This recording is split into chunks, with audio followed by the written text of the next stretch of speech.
trials we've had since we've come to Palea. And with that being said, everyone ready to begin? Oh, just as a quick reminder, if you have not already, we did level up. So if anybody hasn't done that yet, you should be 9 now? Question mark? 9? You're 9. so strong. Yes, yes. This is a high level. Hopefully I can still threaten you guys. Hopefully. Fingers crossed. No, that sort of ends here. I'm sorry to say it. We sort of threaten you now, actually. Yeah. I'm in danger. I feel in danger. But yes, so we have leveled up till 9. Would anybody like to do a little recap, or do you want me to do it? It's been a while since I've done a full recap, I think. You know what? Fuck it. I'm gonna do it. Okay. Go So, for it. we return. It is the end of the season, after all. It calls for a bit of a dramatic recap. Ladies and gentlemen, we return once more to the storm-swept and fate-bound Isles of Ela. More specifically, the southeasternmost isle, the mountainous and foreboding, barren land of Palea. Here, where several murders and massive earthquakes have rent the land asunder and thrown its many mining clans and communities into chaos and disrepair. Here, where our friends, our heroes, have bled and died and risen again and again and again to overcome challenge after challenge after challenge. Here we check back in. We zoom in at the very, very peak, at the very center of the island, this massive towering spire. Huge central volcano that dominates the landscape, visible from every single point on the island's face. Mount Palea towers above all.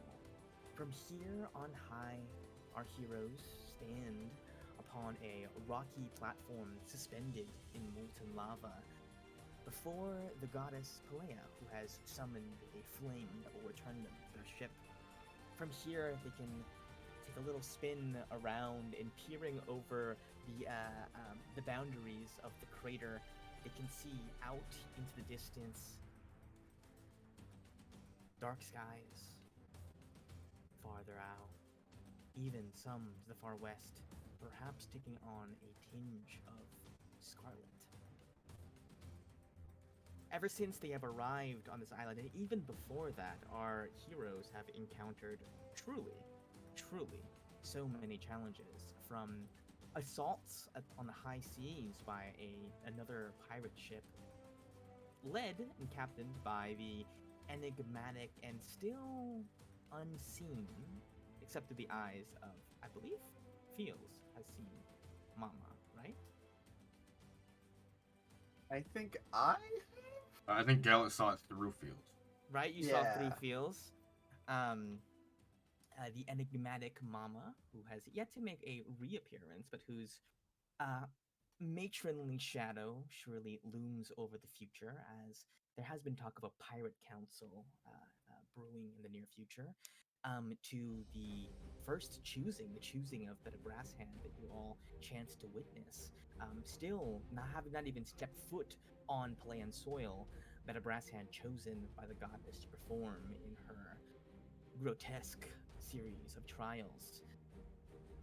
A battle deep beneath in the tunnels leading to the Underdark between two members of the Ring who, in time, after several clashes and infiltrations and encounters and confrontations, would seemingly be destroyed. Their leader, their interim leader, Estelle, vanquished on the heist of the Ivory Vault. You guys traveled, leaving Tora behind, deciding that the time was nigh to visit the Underdark and figure out what you can learn from Portia, who was hiding somewhere within, and as well to reconnect with Zisha and check in on what the goings on in Yasar. In the Underdark, another gauntlet, the rifling through of an abandoned ring base, strange clock-like arcane contraption that allowed you to peer into several alternate futures in which one person was not bound to an obsidian shard, or perhaps if multiple people were bound to an obsidian shard, and what would have happened if Aurelius, for example, was not taken, if Suli was not taken, what would have occurred, what flavor of the apocalypse would have visited Ela if those things had not happened. Traveling further on, you managed to befriend some giant bats, and so rode them into the Underdark. I'll actually switch the map to down past Visha to Kalsana, wherein you encountered and killed an Illithid, met up with Portia, who gave you the lowdown, basically, on the Red Wraith, that his immortality was granted to him by a mixture of the wishes that he asked for from Gallet's Ring, having been its previous owner, and that his all-consuming power comes from the blend of his own innate Windcloak abilities and his consumption of an eye for Sela. Following that, you guys went... Holy shit, you guys did so much stuff. You guys went to Mayara, helped foment a revolutionary movement therein, securing yourself passage and information into Barvault, and as well picking up a few friends there, Sophia Stridefeather, Suzanne's sister, as well as the lovable Doc. Following that, you finally made your way up to Barvault, wherein you stayed at a nice little inn and immediately went to a show that you didn't get to actually watch because it was immediately set upon by a giant conjured Marilith due to Madeline's channeling of the Eye of the Storm, amplifying her own powers given to her by the death god Xandus. After a long period of time planning for, setting up, and meticulously arranging what you would do once you enter the Ivory Vault and gaining allies and making plans therein, you guys summoned Dragahearth to assist you. You guys called upon the help as well of Tarek Seabane, and altogether, you guys ultimately performed a successful break-in of the Ivory Vault, one of the most well-defended locations in all of Ela, aided somewhat by Madeline breaking a hole into the side, channeling the souls and the energy gained, therefore, of two separate entire cities, the collective dead of all those slain, once she'd eliminated the chosen of those places. You guys made it out, defeating Madeline. Her sword, the sword of Xandus, a shard of Xandus' blade, cast somewhere into the ocean as Ruby fell and was resurrected by Alok's amulet. And finally, concluding the choosing, venturing into the caverns on the Red March to Volca, taking on fire giants and newts, and raising up a dragon to eventually face it in not quite Mortal Kombat, but it sure felt like it when we were reduced to 1 HP on the first breath attack. Eventually, you guys met with the goddess herself, who revealed to you that all of the island has been surrounded in essentially a vortex of continuity, where events are repeated again and again. Once the world is destroyed, eventually time gets rewound back, and we start again at the beginning, but with just a few differences. The differences are difficult to ascertain at this point in time. You're not really sure what gets changed, but you do know one thing for certain that's different. In all the various resets and timelines that have played out, Alok has not been a part of any of them until now. At least not to anybody's knowledge. What's he on? What's I going just stealthed on really with well, that? so I wasn't even in the books. Yeah. Yeah. Yeah, exactly. You're so I feel shy, like we made that like joke even before. previous versions. You didn't even meet up with the crew. It's because every single loop around, he just used a different alias. So it was like Elok, Ola. Yeah, we were looking for the wrong his- name in there. Yeah, timeline historians consider this just a massive coincidence. Yeah. But yeah, you guys managed to use your wishes in a very interesting way, dissipating and nullifying every single arcane contract written up by Damien Blackfire, thus freeing Talia up to make her wish, which was to end the choosing forever. No longer will the fates of the clans of Pelea be consigned to an innocent person being subjected to the worst, most traumatizing trials of their lifetime. Not even necessarily a warrior. You know, Titus was a poet. Talia was just an ordinary princess, as ordinary as princesses can be. I just got pretty far as a poet, though. I will point that out. That's true. That's true. He was right knocking on the door. Yeah. He did kind of. He should have died if he didn't like.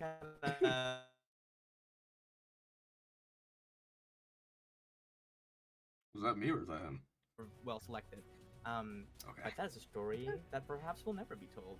Unless you guys want to do a one shot at that, I doubt it. You don't know what story it was. You cut out. Oh, I was gonna say the story of Titus surviving Okay. that long, what his trials were like. I will not play as Titus. I refuse. We'll do everything in our power to get him killed, just to break the timeline. Yeah. Yeah, well, I can just say, it happened 3 loops ago, so you know everything's canon. It's a villain one shot. We're all slods. Is what yeah, happens. exactly. Just a gang of slods hanging out. Yep. Eventually, yeah, you guys pleased Pelea because it turned out that all of this, pretty much everything that has happened so far in the history of Ela, every great tragedy, every great loss can be traced down to the original sin, the murder of Kana, the god of chaos, trickery, and magic. Pelea still grieves her long-lost brother, the Aelia, who revealed herself to you, having been under the guise of just a normal satyr druid named Olivia, also in mourning, having left her island behind. Tarai would not be a desert had it not been for this gravest sin, for this murder. The choosing would never have happened were it not for this murder. And it seems that all things are kind of pointing back to that in some way. That being said, you guys have some leads as to where to go from here. Pelea did advise you to seek out the Fae, and from your knowledge, the best place to research that would perhaps either be in the Far Isles or amongst the illustrious academies and colleges of Castelmont. Can we see the world map? Yes, absolutely. Let me switch you guys over to that. Haven't seen this guy in a while. Yeah. Yeah, we're right by the Far Isles. We can drop by real quick. Copper is like here-ish. If I recall correctly. So yeah, you guys would be able to. Yeah, real quick. Yeah. So, I give the reins back to you all as we zoom back in on our 4 heroes. You stand before the fire. If there's any last words to Pelea, you may say them now. If not, then you may simply walk into the flame and return to your ship. Oh, I should note that we are down a Zodiac artifact after Suma has tossed the Helm of Yes, Fury. Zuma broke the quest line. I'm sorry. I soft locked the game. I know. We were supposed to get all the collectibles, but you sold one to a merchant, and you can't buy it back. Now we'll never get the achievement. I'm sorry. I mean, it was still. I think we still get the achievement. Like, we had To it. be fair, it's so that I don't kill you. Yeah, I guess. Or in my sleep. Like, it's to collect every one of them, but not all at the same time. We'll mod the game. We'll mod it back. I'm Yeah, sure there's a mod for that. There's probably something on Steam. Yep. I did that. Okay, so you are all free to do as you wish. You guys ready to leave? Ready to come back Yeah. to the ship? I think so. Okay.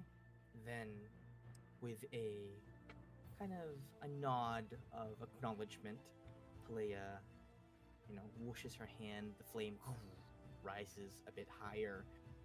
Here at the peak of the world, actually, the highest point in all of Ila, each of you, step into the flame and are whisked back onto the Reaper.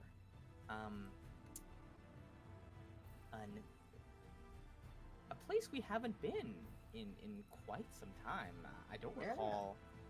It has been a minute, I will say. It has been a minute. I'll take you back. The deck. I think you guys all arrived. What is this? Yes. I don't know what that was. You guys all arrived on the deck of the Reaper. I Home, missed this. sweet It's home. The skies here over Capra. I think Ruby, you easily are able to look around and see that the Reaper is docked at Copperport, the where ships go as they dock at Capra. The familiar sights of your hometown fill you with, I don't know. Is it still dread? Is it still dread for Ruby? I will ask as you have your second homecoming after the trial. She doesn't have a chance to think about it because she immediately just starts going for the anchor. She's like pulling it up. She's like, "Come on, guys, let's go." Heading towards the port, Ruby. Stop. Wait, Ruby, do you want to drop your mom off before we? Oh, I before thought we she was leave? dropped off already. I don't know. I think we did. I think we teleported her with us to the choosing. No. No. You teleported. You teleported. Oh Shaz. right. My man, You Jazz. expected us to bring her. That's what it was. The Shaz curse strikes again. Speaking of, you see Shaz. He is here. Let's put Shaz here somewhere. He is in the crow's nest, and he goes, hi, are you guys lost? Where did you guys come from? There was a big fire, and I got really worried. I'm the captain. This is awkward. Oh, you're Captain Gallant? Yeah. Falls off of the crow's nest.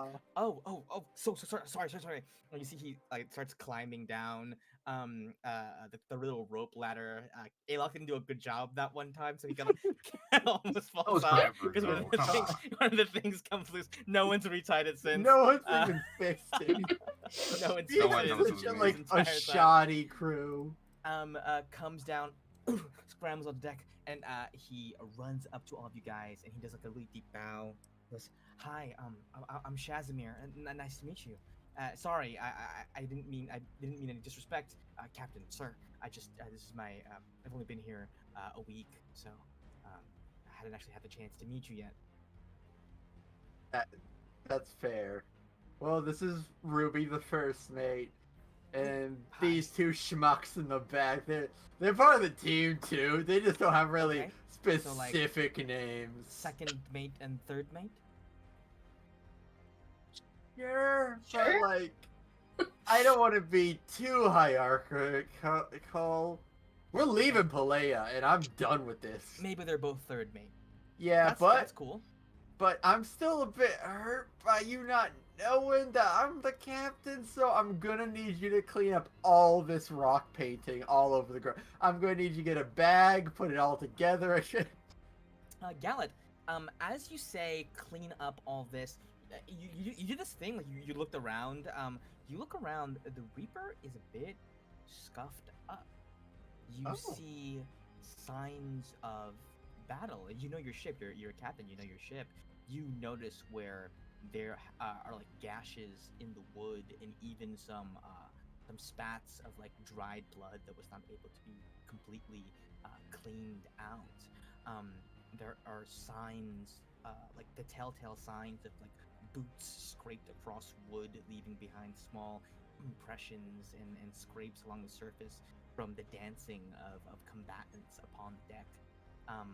But you see Shaz, and you do note that as you look at Shaz, he is dressed in all black, which, to your knowledge, has never been That's exactly new. his choice of apparel. He's always kind of worn kind of like a burlap sack looking outfit. Yeah. And upon closer inspection, you note that it is actually the same burlap sack that has been dyed black somehow. Perhaps via squid ink reeled up from one of the fishing expeditions that they've done. He looks up to you and he immediately starts picking up. Wait, you're saying cleaning up the cave? Painting? Yeah, well then, yeah, the cave painting that I took that immediately shattered. Get a Yes. bag and put it in the bag. Yeah, he's kind of heavy. Okay. I think there's a barrel that Simon's not using. Let me just. You see, he lugs over a barrel. Hey, Shaz, where is everyone right now? Oh, right. They're below deck. They're in the Cork and Cove. They're having a small little. Well, they're preparing, making these big preparations for the funeral service. Apparently, some guy.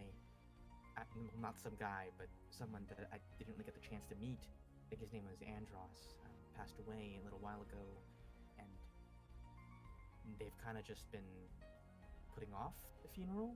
I think they kept saying it wouldn't be right to do it without everybody, and I think they've just been, I don't know, stewing in their own grief this entire time.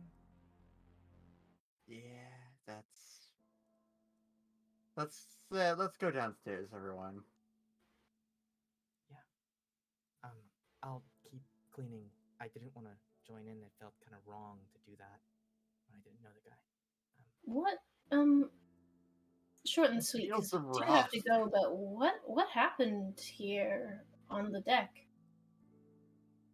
Oh, yeah, there's been kind of a lot of fighting in the past couple weeks.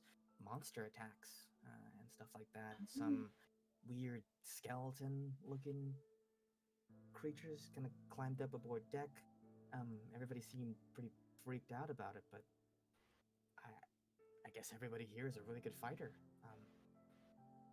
I've discovered that I'm not too awful with the bow, but compared to some of those guys, I got a lot to learn, you know?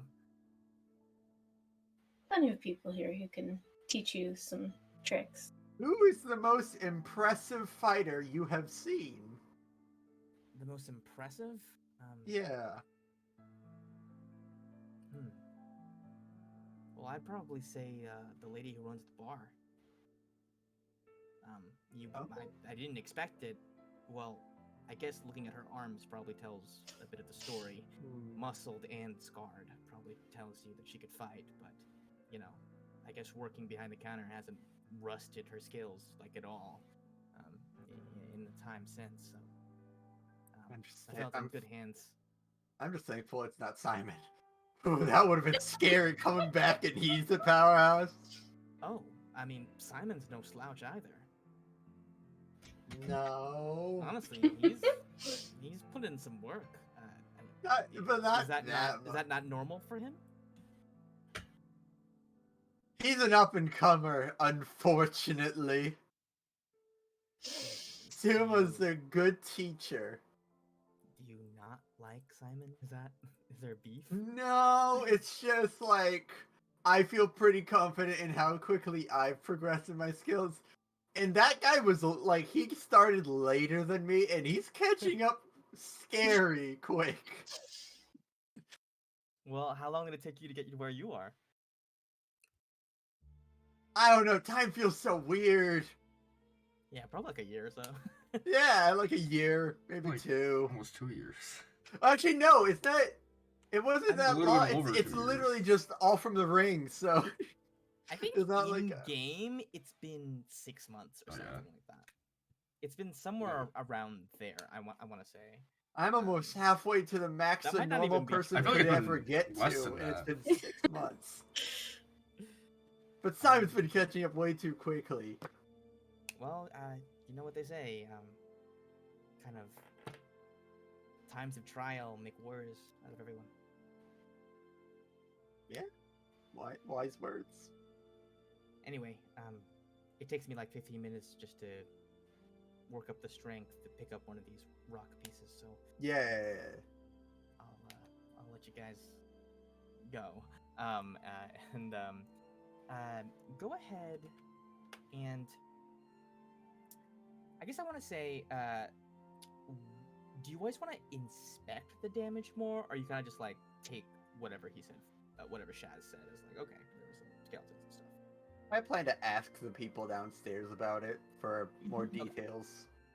I probably would want to, but after the funeral, because it feels like that's probably more immediate. Understood. Okay, great. Then you guys all. Oh, I forgot that I changed this. This is now no longer.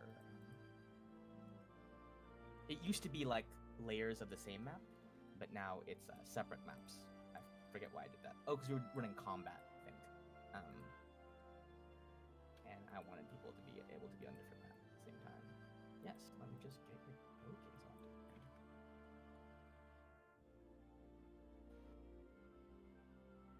Wow, you guys have lost some people, huh? Yeah. I forgot to Crazy bring it what up. that amulet does. Who knows? It's only been 2 with the amulet. Okay, let's calm down. That's But yeah, 2. you don't have Rel anymore either. Or Nico. Yeah, or Nico. If you guys remember that Rel also that was a couple weeks ago. Cool. But he didn't like Guys. die. Oh wait, wrong one. I do miss Nico. You guys emerge out onto 2 floors down, kind of I think skipping the your rooms, the floor with your rooms, and going straight to where most of your crew members make their homes. You guys hear it's almost eerily silent.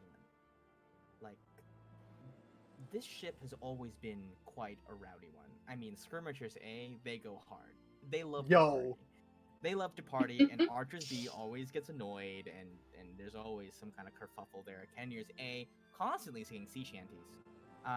But today, of all days, there is a stark and almost unsettling kind of silence filling the ship.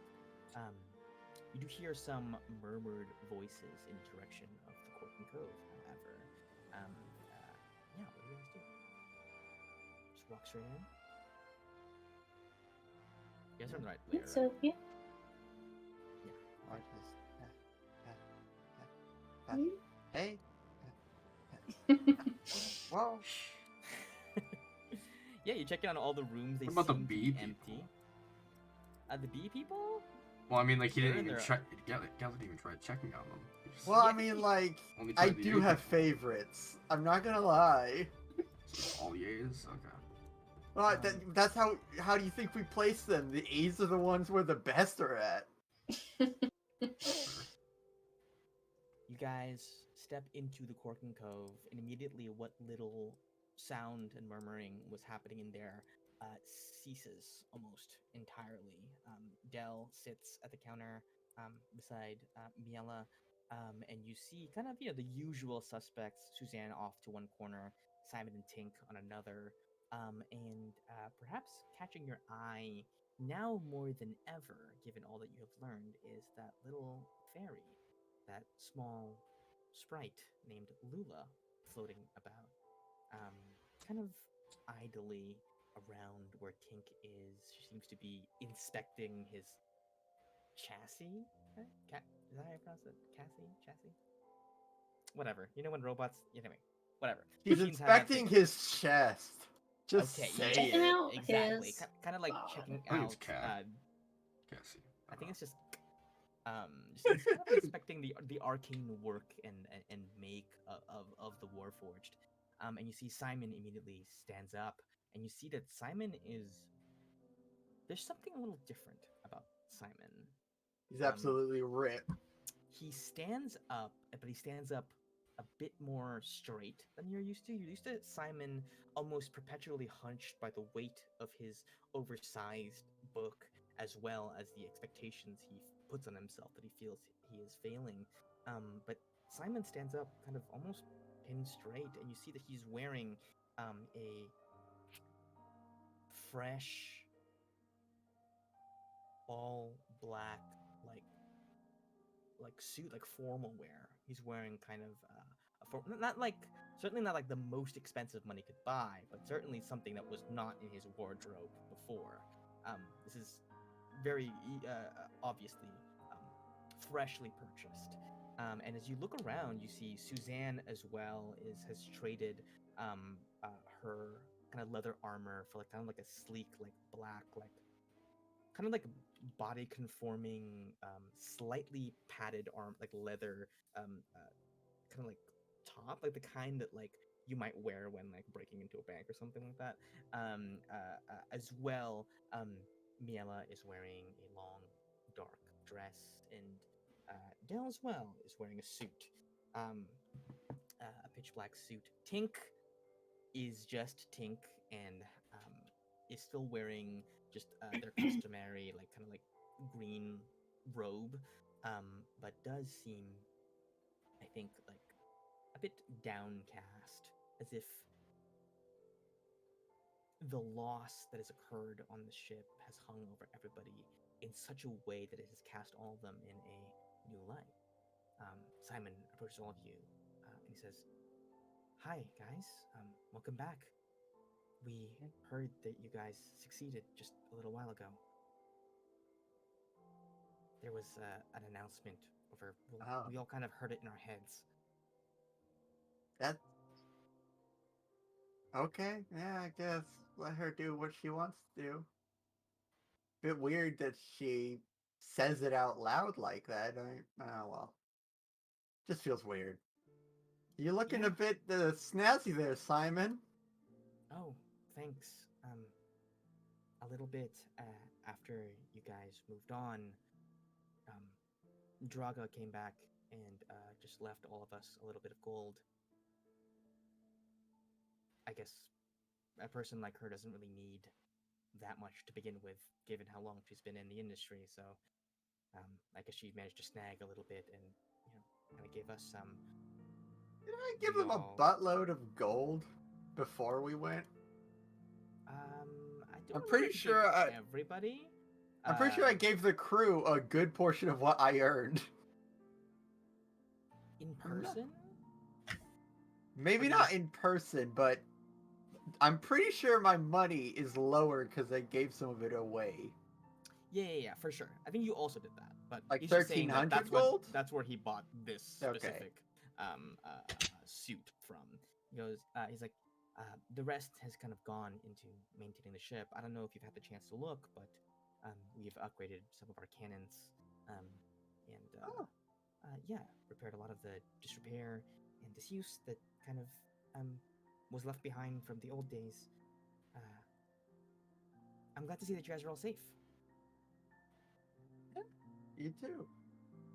So the ship right now is repaired to the best of our abilities? Well, it was repaired last time we were at port, which was in Oh. Tora, but since then there's been a lot of monster attacks.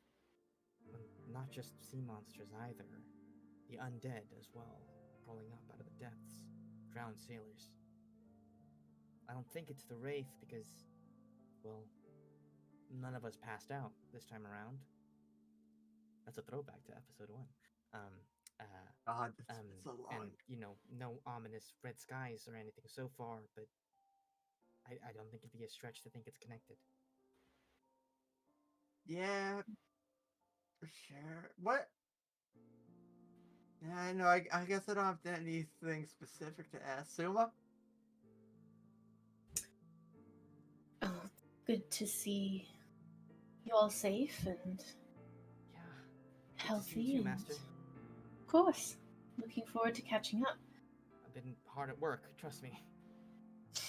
I believe it. But I have a lot I wanted to talk to you about, but it looks like you all are setting up for something. Yeah, you look around, and across all the tables there are these like dark black tablecloth runners that go from like end to end. You see like lots of lit candles. And in lieu of beer, everybody is drinking mostly like either hard liquor or like fine wine. Um, Most of it has already. You see like most of the wine pitchers that you see on the tables are like half empty at the most. Like there has been drinking happening. And you see Simon says, we've essentially been holding a couple week-long wake, I guess. It didn't feel right to, send him off without you guys there. He really looked up to you. It was good of you to wait. I'm sure we all have our own ways of saying goodbye. As it is, we're in a little bit of disrepair, just a little bit from the choosing, perhaps this evening, a formal affair, perhaps celebratory of his Yeah. life. Yeah, absolutely. We can definitely give you guys a chance to rest. We know you guys have kind of been running nonstop basically since, God, I don't even know how long. Since the first time we docked in Pura. Yep, that sounds about right. Right. Okay. Well, you see he waves over Dell and Miela, who have kind of been idly gossiping to themselves. They've been kind of looking over at you guys, but kind of. Actually, Suma, go ahead and Gallet, give me an insight check. As you guys have been Yeah, we speaking. got this. We're the insight crew. Yeah, we do. Oh, and the nat 20. Oh, what are the chances? The duality. The duality. Let's see what the captain sees. Gallet, you feel like it's weird that nobody's bagging on Simon for acting so like cool. You know what I mean? Like this is weird for Simon. Like he's the punching bag. Why is he being so stiff and serious? That's weird. And no one's like not even Suzanne is ripping on him. That's so strange. You get the sense like nothing's changed here. But for Suma, Nothing's strange. you look at the way Simon is standing and you trace the eyes of other people around the cafeteria, the Cork and Cove, and you see that they look at him with a measure of respect. I think a respect that he's never quite had before from anybody other than perhaps the four of you, and even then, perhaps mostly only Suma had respect for Simon in such a way. But you see that they look at him as if, like, not just one of the crew, but like, you get the sense on a natural 20 that Simon has been the interim leader while you guys have been away. That he has stepped up into that role and has been performing admirably, as a stark contrast to how he used to be treated on the ship. Yeah, I think you get that. I'm proud of him in my mind. Yeah, and I think you read Miela and Del kind of looking over at him as like them waiting for him to fill you guys in on the situation before kind of catching up and getting kind of casual about stuff. You see Simon looks at you guys and he says, well, I mean, I'll let everybody know to make ready to have the ceremony later tonight. Is there anything that I could request for you? I could make a run into town for specific like food stuffs or anything you guys need. Any particular meals you guys want? Del and Miela have been absolute godsends in the kitchen. Maybe you know this, Simon, or maybe Suzanne would know, but did Andros by any chance have any favorite foods? Yeah, Andros was a big fan of mutton. Nice. I think they have some nice butchers at Copra. I hope it's not too much trouble. If it is, of course, you don't have to, but I don't know, I just think the idea of sending him off with some of his favorites might be nice. Yeah. Suzanne had a shouting match with everybody to determine exactly who would get the honors of officially pouring one out for him into the sea. Of course. She won that one, no content. So, yeah. Yeah, I can make a run into town, or I'll send skirmishers to do it. Oh, brilliant. Here, and I'll like write down a couple of like shops for them to look at. Yeah. And hand them a little note. And you see as you're talking, he's now just like fluently using Mage Hand to like write for him as you talk. Like no longer bothering with he's not even carrying his book anymore. It's just his Mage Hand holding it, and kind of the quill moving by itself. And he nods and he goes, "Okay, yeah, I'll look right into that. Thanks." And he looks up and he sees another thing. Ruby, are you already sat with Suzanne, or do you think you could have gathered around with everybody with Simon before going over there? Yeah, I could have gathered before sitting down. Okay. Yeah, I mean, it's up to you. But Simon would have leaned in a little bit closer, kind of towards Ruby, but addressing all of you guys and say, just with regards to Suzanne, I would be maybe a little, maybe don't mention her sister so much for a bit. What happened? You know, yeah, what happened with Sophia? Do you know? You see, he kind of, glances a side eye at Suzanne. You see, Suzanne is like just sat. She has a watchful eye on you guys at the corner of her eye, but is like lightly swirling a wine glass around and looking into it. Gives a little look at you guys, kind of like is aware she's being talked about, but doesn't seem to care enough to say anything. And you see, Simon says, Hey. Has that never been said? Time? Yeah, Has like that never been... I've been thinking it, but I didn't want to say it out loud. I don't think you've said that specifically. no, there's That's no way though. Like, what else would you be There's no saying? way. What else Oh would no! Simon I- speaks like? Well, He's yeah, like Simon's like New Simon, New Actually. World. He doesn't cower. He speaks. He's grown. He's all Simon grown up. thinks out loud. I would always say Simon stutters, Simon whimpers. Yeah, you see Simon says, they had a really big fight. Suzanne wanted her to stay. Sophia couldn't. Wasn't allowed to stay. Why wasn't she allowed to stay? I don't know. She said that the spider wouldn't let her.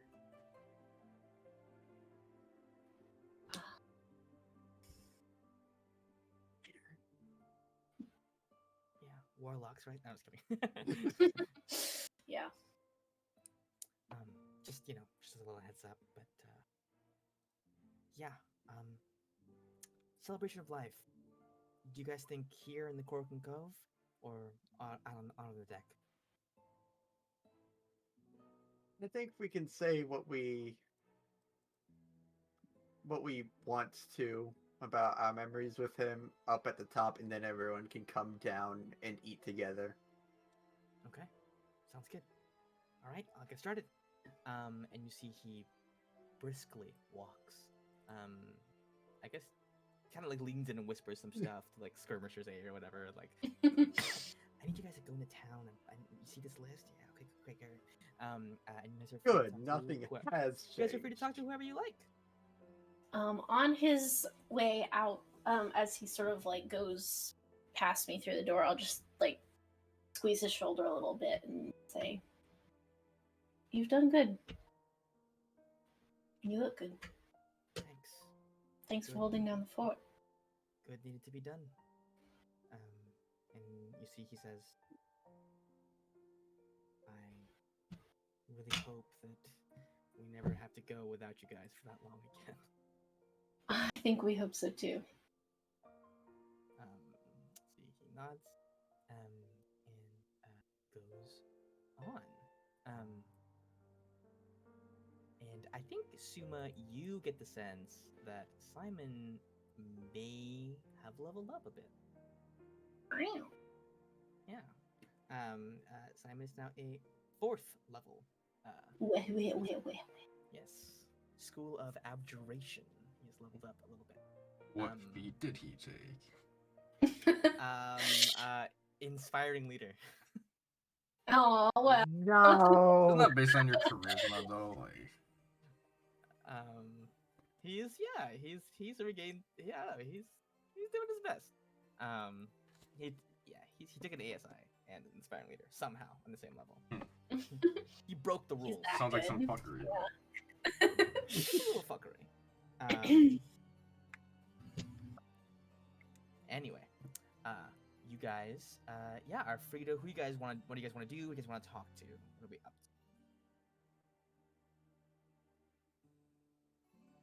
to? Ruby, Check out- weren't you going to say hi to Suzanne?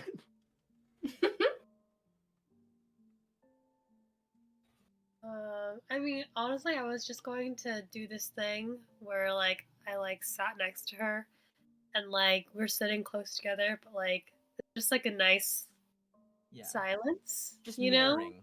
Yeah. Yeah, just like or what's the word? Parallel, whatever it is. Parallel.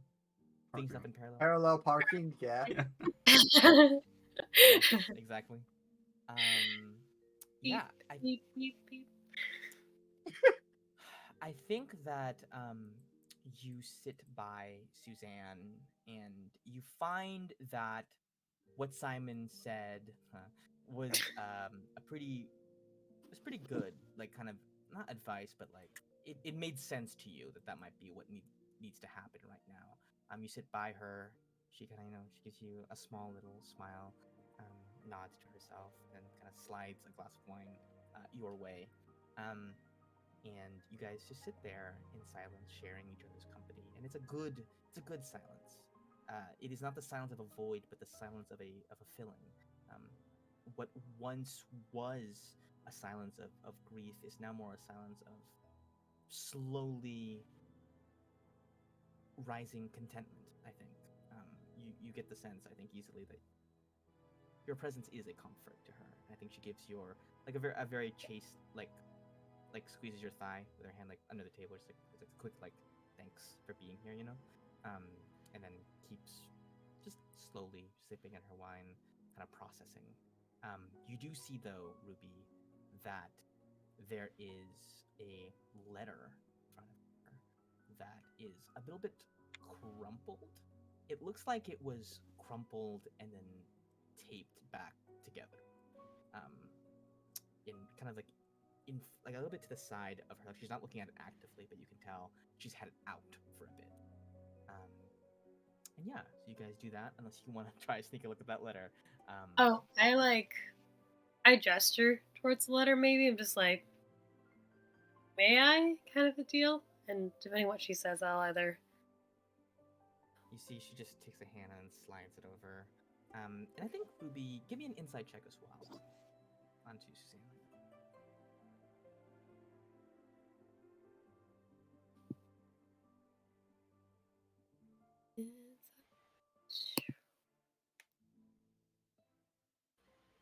On a 10, I think you can tell that she also seems a little bit hardened by the past day, or weeks, I think, that she's traveled without you guys, but nothing more than that. She idly slides the letter over to you, and through where you can clearly see that tears have rained down and smeared and blotted the ink, you make out what appears to be Sophia's goodbye letter, Zan. It speaks mostly about, the gist of it is this. Sophia essentially writes, the past couple of weeks of being able to be with you again has been some of the best in recent memory. But it still strikes me as so strange to see you and you haven't aged at all. You're the big sister, but I'm taller than you now. And there's a reason for that. And the reason is that I fucked up and got you killed. And so here you are, stuck, or I don't really know what the right word is, but here in this place. And I don't know if you're ever gonna be able to leave. And I don't know if I don't know if we're gonna ever really have the life that we want, but the fact remains is that I have unfinished business. I'm sorry. I know you wanted me to stay, but even if I wanted to, I couldn't. If I gave up, if I broke the deal, I don't know what she's gonna do to me. So while Damien is still breathing, I can't quit. But once he is, I'll come back for you. And we can see about that cottage.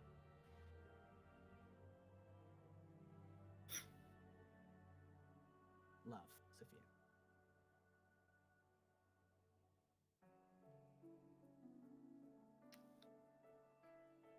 I mean, probably absorb the contents of the letter a little bit and then get it back to her. So wait, by spider, you know what she's talking about? Are we supposed to know who she's talking about? Yes. A bit of a throwback because it was a long time ago, but Sophia is multi-class into warlock. She made a pact with the goddess of revenge, to help her get vengeance on specifically Damien Blackfire. Right, okay. And his financial loss incurred at the vault was not enough to fulfill that pact.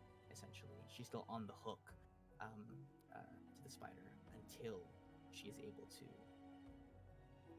finish her business. Because as you imagine, a goddess of revenge is not like to loosen her grip on somebody who's had such a strong drive for it, that she would sell, kind of part of her soul in order to help achieve it. It is, I think, slightly against the natural order of ways to lose somebody and be able to just suddenly be able to hang out with them again after a long time. It does throw some things into question, makes you want to live a different path. And I think you get the sense that if Sophia had a choice, she'd give up the revenge. The thing that she lost is back. But it seems that when you make pacts with powerful beings, it is often difficult to back out of them with grace. Just get another god to step in and give you an offer. Easy. Only if we had known this, I thought we could have been like, Damien and Goddess of Revenge's contracts. That may not have been as doable in the same wish, I would say. Yeah. Yeah, and you see Suzanne says, yeah, it kind of sucks to have the old room to myself again, but I guess I could start decorating more. We got Yeah, you shit could ton of add. cash. Oh, yeah.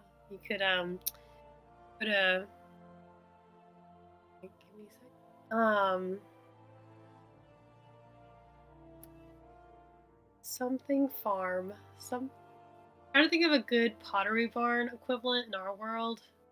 Another word, like vase farm or something. Okay. Yeah. You know, earthenware Yeah. farm. Do you know some good places in town we can go shopping? I won't even steal anything. Shopping? Yeah, I mean, you grew up here, right? I mean, or is it still? Are you trying to get out of here as soon as possible? Yeah, like maybe you could online order stuff. Got it. Okay, I'll whatever that is. Yeah. Okay. I will say Alok. What is Alok going to do? I mean, probably not much. He probably just sits around in the doorway. He's happy to be back here. He's taking it all in, but he doesn't really go to talk to anyone. Okay. I want to say, how does Alok feel in this moment as he looks out at this, this crowded makeshift tavern, flooded with mourners, with people dressed in black? What is running through his head as it perhaps sinks in that nobody in here would be dressed this way if the amulet hadn't taken Andros?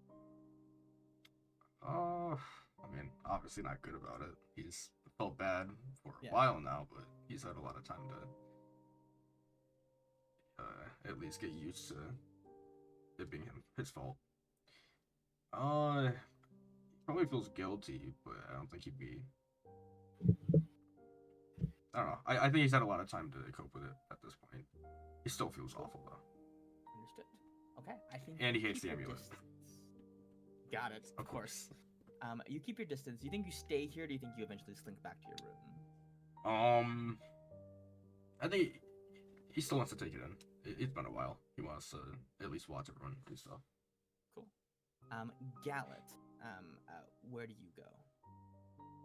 Wanna make the rounds. I'm torn, but look, Tink looks down, so someone has to check in with him. Okay. Hey, You walk Tink. over to Tink, and you see Tink goes, Captain, it is good to see you well. We all miss your leadership dearly. Somewhat shocking, but I'll take it. Thanks. Miss y'all too. I hate Palea. How are you? How are you holding up? Well, things have been considerably far busier at the infirmary as of late. That's It's not been- good. A lot of fighting, but I think it's toughening everybody up to some extent. That's good. I myself am still mostly only useful behind a cannon, but the ones that you liberated from Rotwood's lab seem to be very well interfaced with my consciousness now. I can operate them from a distance. That's pretty And good. I believe with enough time and resources, I should be able to produce them as well. Perhaps not to the same efficacy as Rotwood once did, but I believe it would be doable. And any issues with ammo? Well, they are based primarily on magic, so once we are able to procure the arcane crystals required to power them, then they would run for a considerable amount of time. Oh, As they also draw upon, the person's natural connection to the weave. okay. That's great to hear, man. And I lean in a little bit closer. Is Lula checking you out? You see, Lula pops up and goes, "I can hear you, I do This is the not choice I'm remember. making. I remember that. This is the choice actually. I'm making. Okay, hear me Lula out. died, came back with this. You see, she says, "I'm just examining him. It's an interesting thing, isn't it? I spend most of my time inside of the room.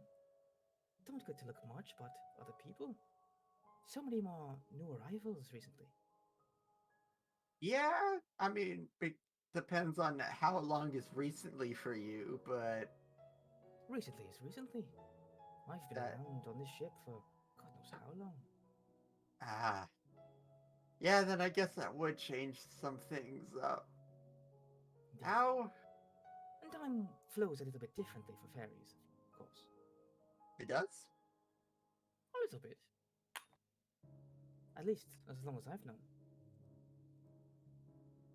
All right. I mean, I don't have anything much to say about that. That's good for you. Mayhap. You see she flutters down, kind of onto the table. She says, "You used to have a fairy too, didn't you?" Yeah, yeah. Whatever happened to her? It's well, I summoned her as my familiar, and I guess we had somewhat of a falling out. It just felt it's a whole thing where she's connected to a higher being, and the higher being then left me. Hmm. So I had some issues with that, but then I was given an option back there to go back to the frog, and also it just felt bad bringing her out because literally each time, you know how many times I summoned her and she just died. That's gotta suck for her too. Yes, I don't imagine that would have been very fun. But, yeah, I mean, nothing against her. I miss her. But, it feels weird now, right? Like if you don't talk to someone long enough, and you think there's somewhat some bad blood, maybe. Like, it feels a bit hard to be the one to be knocking on the door saying, I screwed up, I'm super SARS. Would you like to make another contract? You know. In my experience, fairies tend to live in the moment. A lot of those moments were getting hit by fireballs or arrows. Well, seems to me that you use the word were, meaning those moments are in the past. I'm not summoning her anymore. Well, perhaps now you'll be able to protect her a little bit more. But what do I know? I never cared much for such magics. This magic, though, was quite interesting. You see, she is examining Tank and she says, I've not seen this kind of magic in a very long time. Almost reminds me of the old days. Can you tell me what the old days was with a year count? Year count. Oh, that's more of a mortal convention, really. Just the way I think about it is, if the islands are all in one piece, that's the old days. If there aren't, that's the new days. That's not accurate at all. I'm not Suma, but you gotta have a. You know how crazy it was when Alok learned when he was not paying attention to the year that he was like 8 years older than he thought.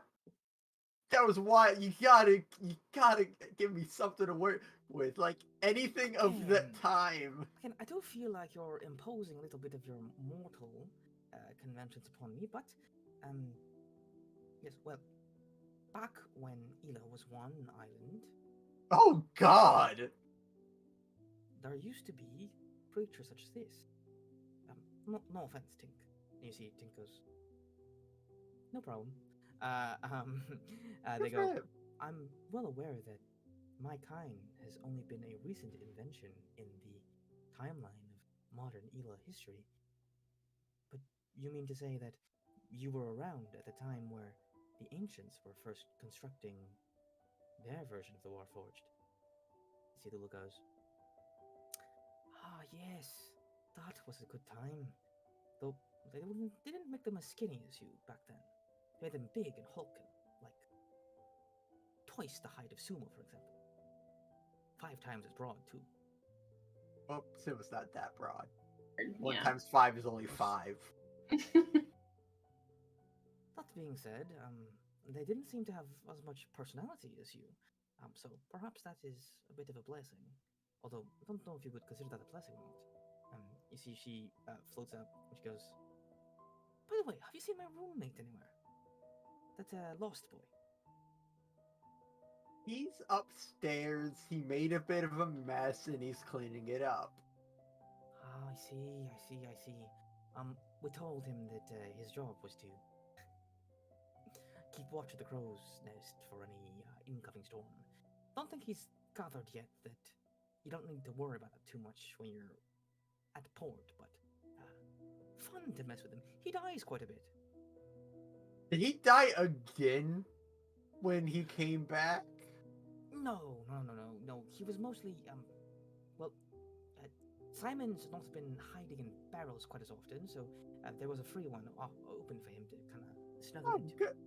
Oh, good. That's new opportunities for Shaz. Yes. I gather he probably got very comfortable in there as we left him in there for a couple days, but once he got out, he seemed fine. Nice kid. I'm just. There's just like a quick moment where Gala is just overcome with, God would treat Shaz like correct, like the guy, like he doesn't treat Simon the best, and this is like, okay, God, This is the line. this is, I I gotta do something for Shaz. I'm slowly gonna give all of you guys a Simon eventually. Oh yeah, Um, that's. Ooh. she goes, well, I'm gonna go check on him, just to make sure he's not, accidentally fallen overboard or anything. It tends to happen to folk like him. Rotten luck. While we're at port. I would not underestimate his misfortune. If I didn't know any better, I would wager he lost some kind of bet to a fairy. Why specifically a fairy? Well, they're known to be vindictive. Well, now I'm scared about talking to Fields more now. All right, you Well- go. You go off. You go off. I'm just saying, don't, make any ill-advised wagers or promises to a fairy. For the I'm most a part, warlock. They live only for their fun, but you break a promise, that'll stick. And you see Lula flutters away. I just, Oh, I made her big. Up the deck. All right, how are you feeling about that one?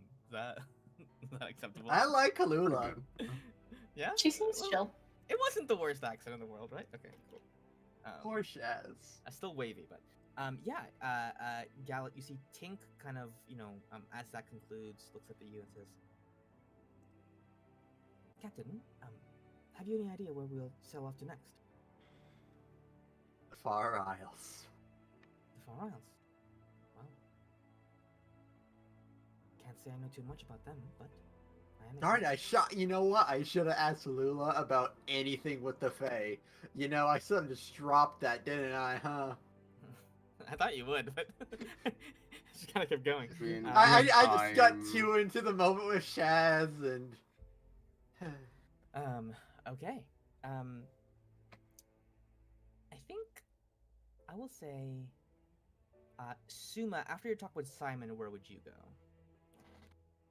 I'm heading up top to the deck. Crazy. What, up top to the deck? Oh, Yeah. I wasn't expecting that one. Perfect. Suma, you go up top to the deck. And let me. Oh, it's funny to me that you were a different picture here. Oh. I don't know why. I'm my old self. You're your old self. There Ah, we go. memories. You come up the deck, and as you get up there, you hear a small little voice. Hello? Wait. Anybody home? From. And you see, I triangulate. yeah, you turn and you see there's this tiny. Oh, I didn't make a token for him. I'm so sad. I don't. Hold on. I want to make a token for him because this is important. You see,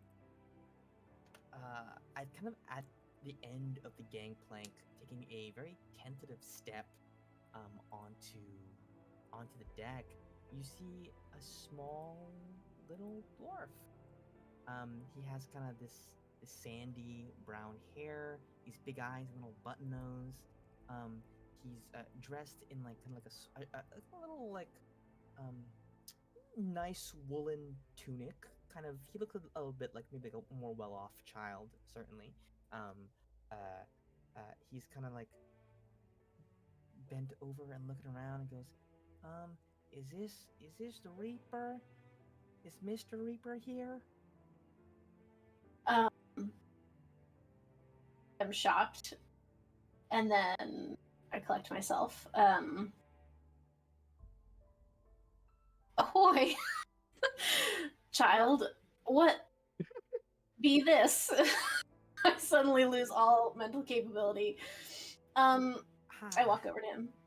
Hi. Um, Yes, this is the Reaper. Oh, that's amazing. I have a little thing I wanted to give to the folks here. And you see Oh. he reaches into his little pack and he pulls out a tiny little crumpled bouquet of flowers. And you see he says, I was told that flowers are customary for like congratulating people, like when they did something good. Is that true? Oh, yeah, yeah. You're a huge child. No. Uh, yes. Is this regarding the choosing? By any Well, chance? yeah, kind of. Um, uh, is Miss Ruby here? She Well, is. the Would you like flowers me to are go also fetch her? yeah, and you see he takes out a little tiny little book and he flips through it. Um, and a Mr. Tasuma and a Mr. Gallet and Mr.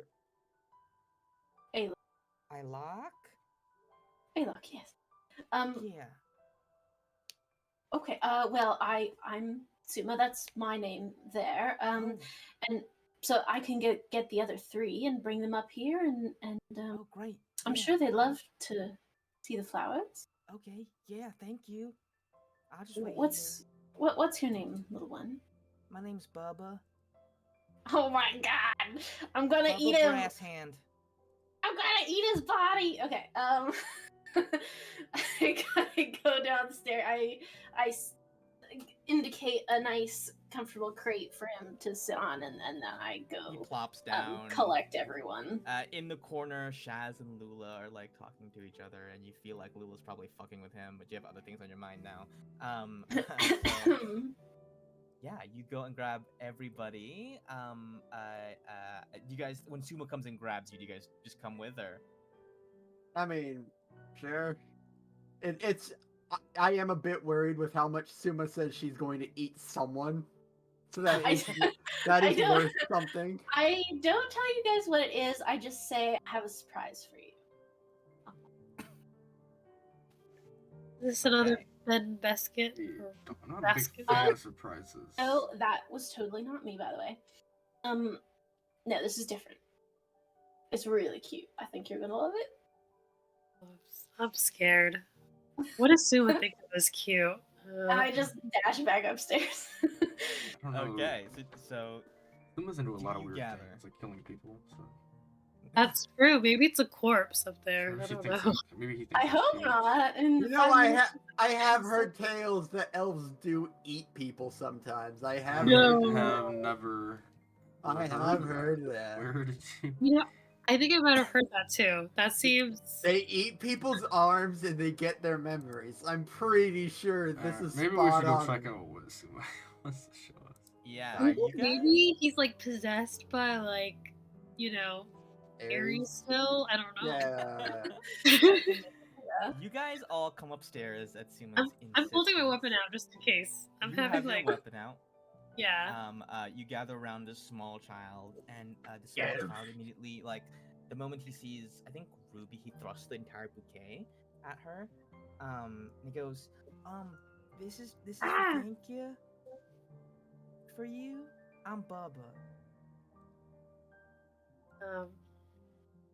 I don't know if I would have been shocked by him that I would have cut the flowers. Let's just say it like accidentally. Like Why? Ah! Whoa. You're Sorry. just as scary as I heard. who'd you hear that from? I mean, My it's true. brother. Oh, your brother. Yeah, my brother Beta. Ah. Does he look like Beta? Like a mini Looks like a form of Beta? much younger Beta. Like Beta was mostly scarred and buff and a little ornery, a little rough and tumble. But this is a baby boy. This is a fresh. This is a sprout. And you see, but you do see shades of Beta in him. I think. But it is too obscured by the contrast between this youthful innocence and Beta's own kind of jaded exterior. You see Bubba looks, he says, before the big earthquake happened, my brother was telling me all about how you guys helped and protected him. So, I I I heard that Yous was gonna come over here to do the choosing thing, and so when I heard that you guys had won, from the goddess speaking in my head's like, I came over to the ship because I remember Beta was talking to me about what the ship looked like. So thank you.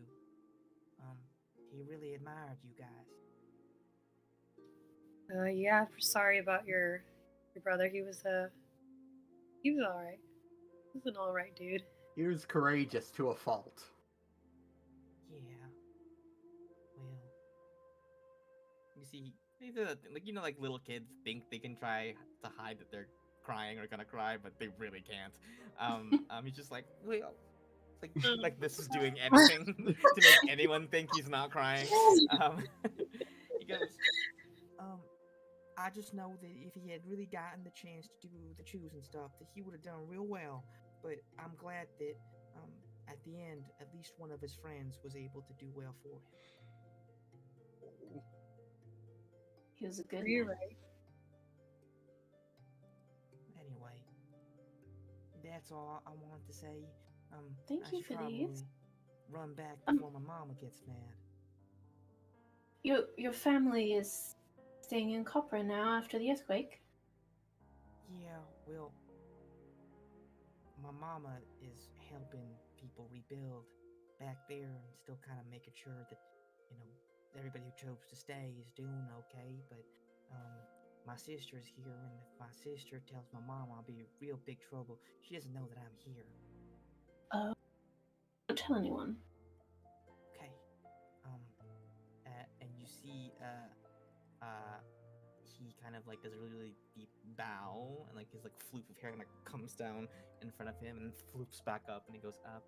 And he says, "Can I ask where y'all are going to next?" What? Where are we going? Insight check. Into the Bubba. Yeah, I was really getting, It's I was being Aramis. bought by it, but now he's asking this. Oh no. Is he a spy? Give me that one. It's Aramis, we all know. Okay. Oh my god. On a 6. We should stab this him kid just is in case. Mad suspicious. You This know? kid- wait, if you rearrange Bubba, Hmm. Oh man, it's Abba. A bub. it's a boob. That's exactly what Aramis would do, because he's a child. Yeah. True. Yeah. He and- would do this, yeah. He is a and boob. when you get tricked, you feel like a boob, you know? Hmm. We're heading east. Hard east. Okay, that's cool. Well, you see he gets quiet, and you see he reaches into his little pack, and he takes out a little stone from inside his pocket. It is this very smooth looking piece of not anything valuable. It almost just looks like very nicely polished, like normal granite. But he kind of like offers it up to you guys, and it's like shaped like a little teardrop, kind of. And on its face there has been these like kind of cool geometric patterns that have been kind of carved into it, like this like, cool like geodesic kind of like grids kind of laid out upon it. It's very ornately kind of carved and whittled by an expert's hand. You see, he says, "This was Betta's luckstone. I was just wondering. Betta never really wanted to stay home, and he didn't really get a choice but to be buried here. But I figured his soul probably wants to keep going out and doing adventures and stuff, so if you could hold on to this and take it with you on your travels, I think, I don't know, wherever he is out there, he'd really appreciate it."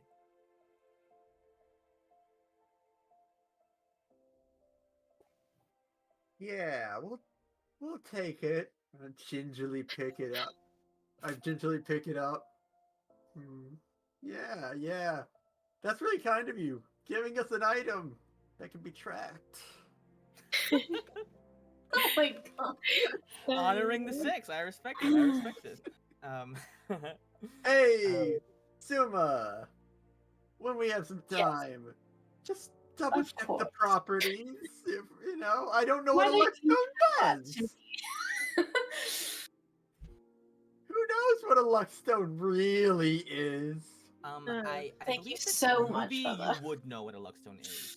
Suma, Yeah. I would need a history check, I think. Also, you can scry in Okay. an item, even if it's not magical. So like, you might have to, Dang it. I'll have to Alox know in onto it. history. Luckstones are a common I think staple at amongst least. miners in Palea. It's like an old kind of tradition that it's shaped like a teardrop so that it kind of has a point, and you would spin it whilst mining. And it was said that Palea would make it point towards the direction of like a rich, where you could find more of the ore that you're looking for. Um, it's also often used to like at a bar table to figure out who's paying for the next round, that kind of thing. It's just like a thing that like miners often have around here. It always just goes to the guy with the most Hey, gold. It's I tried to perfect. get Steely one at some point, but I was new to the island and it was super fake and like a tourist version, and it didn't work. Yeah. These are very much like they're often carved out like in the mine. You know, like it's like a kind of almost like a rite of passage to like go like, damn, that's a nice rock. This is gonna be the one I'm gonna make it out of. Yeah. But yeah, I think you could tell when one is created without soul. You know, without true heart. But yeah, Bubba just kind of goes, well, thank y'all for being so hospitable. He Oh. turns to Ruby and he says, your folks have been real nice to us ever since we came. Yeah, they're a handful, but they're good. They're good folks. All right, well, thanks again, everyone. Do and we kinda, have anything of Betta's still? Yep. I think He you left kept the some dirty gold. socks in his room. I think you kept his money, didn't you? Or Do I? Did we don't know, rob him? I thought that. I don't like, think we did. We ever see his dead body? I thought we just heard about it. no, I Yeah, thought we you guys didn't see kept- his. Well, I guess body. you have only the gold coins he paid you with. Yeah. I'm not I giving swear you mine. took somebody's money. But yeah, I mean you don't need to. It's up to you. Yeah, no, I don't think money would be really having that impact. Just give him any Guys. gold and be like, yeah, this was totally his. This is the one that your brother This used. Hey, barrel yeah, was his this favorite was his barrel. this was his favorite copper piece. Should I give him the gauntlets since we're done with the collectibles now? Well, okay, well, Oh, hold I- on. Like, we're not just throwing them away. We only got rid of one because, you know, it was cursed. Okay. I mean, okay. Just checking. Besides, I calm mean, down. Just an if idea.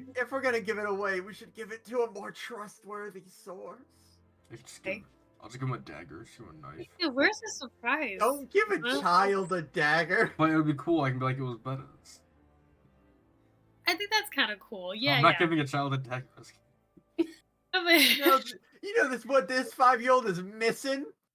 A sword for his size. Wait, That's Here's a not- bow without some arrows. That's safe, right?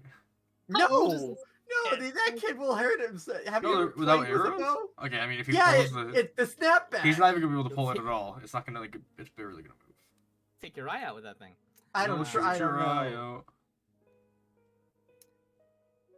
Here's a You- stone. Another stone. It's a shatter stone. That's worse. Hey, you know Drops what? it at the dinner You're table. so right, Ruby. Hey, Mom, look, they got pulled. More dead clan leaders. We can't give a kid a No. sword, but we will give him an active grenade just to be funny. But you know, he gave us a stone. We give him a stone. He has a A really. better stone. A better stone. It's an unlucky stone. Okay, so Bubba probably leaves. Probably this guy's probably like Yeah. pack him a little sandwich or something in the Corson Yes. Cove, and send him on his way. He goes off. Just a little bit of a commemoration to an old lost compatriot, is what I will say. Yeah, I think that some time will pass until the funeral ceremony begins.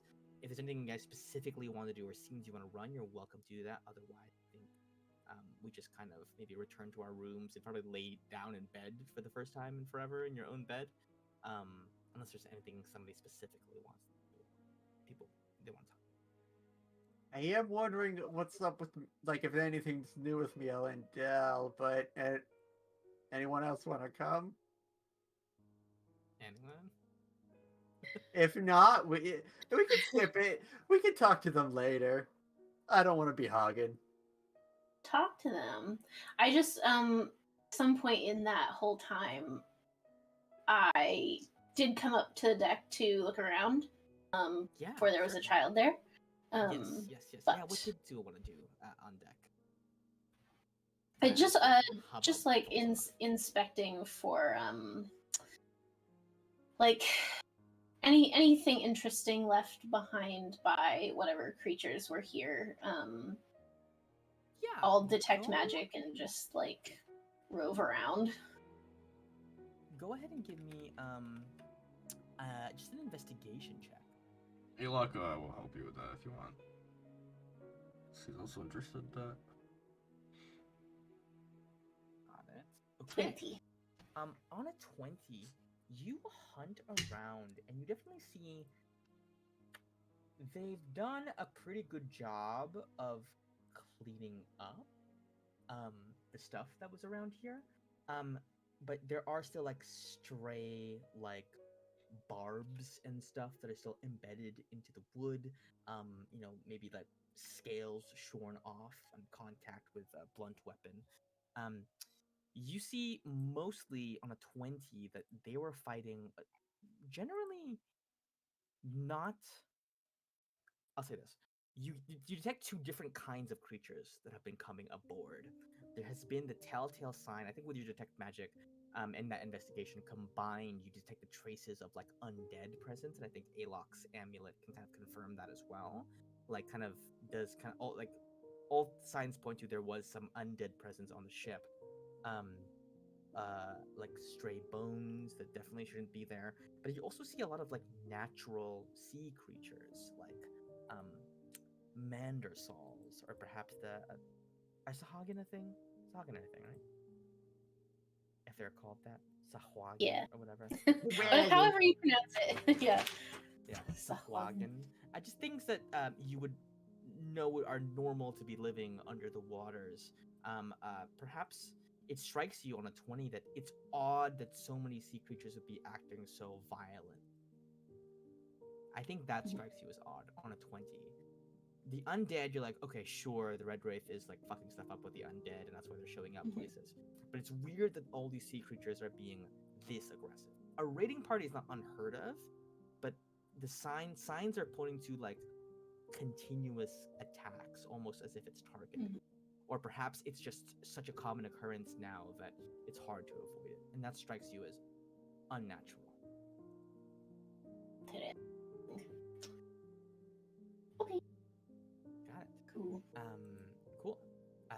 You guys learn that, and I think after some time, you guys each head back to your rooms, get some rest, and eventually, come perhaps nightfall, you guys gather up at the top of the deck. We'll drag all of your friends here. Has Roll20 just been really slow for anybody else other than me? It's been a bit slow for me.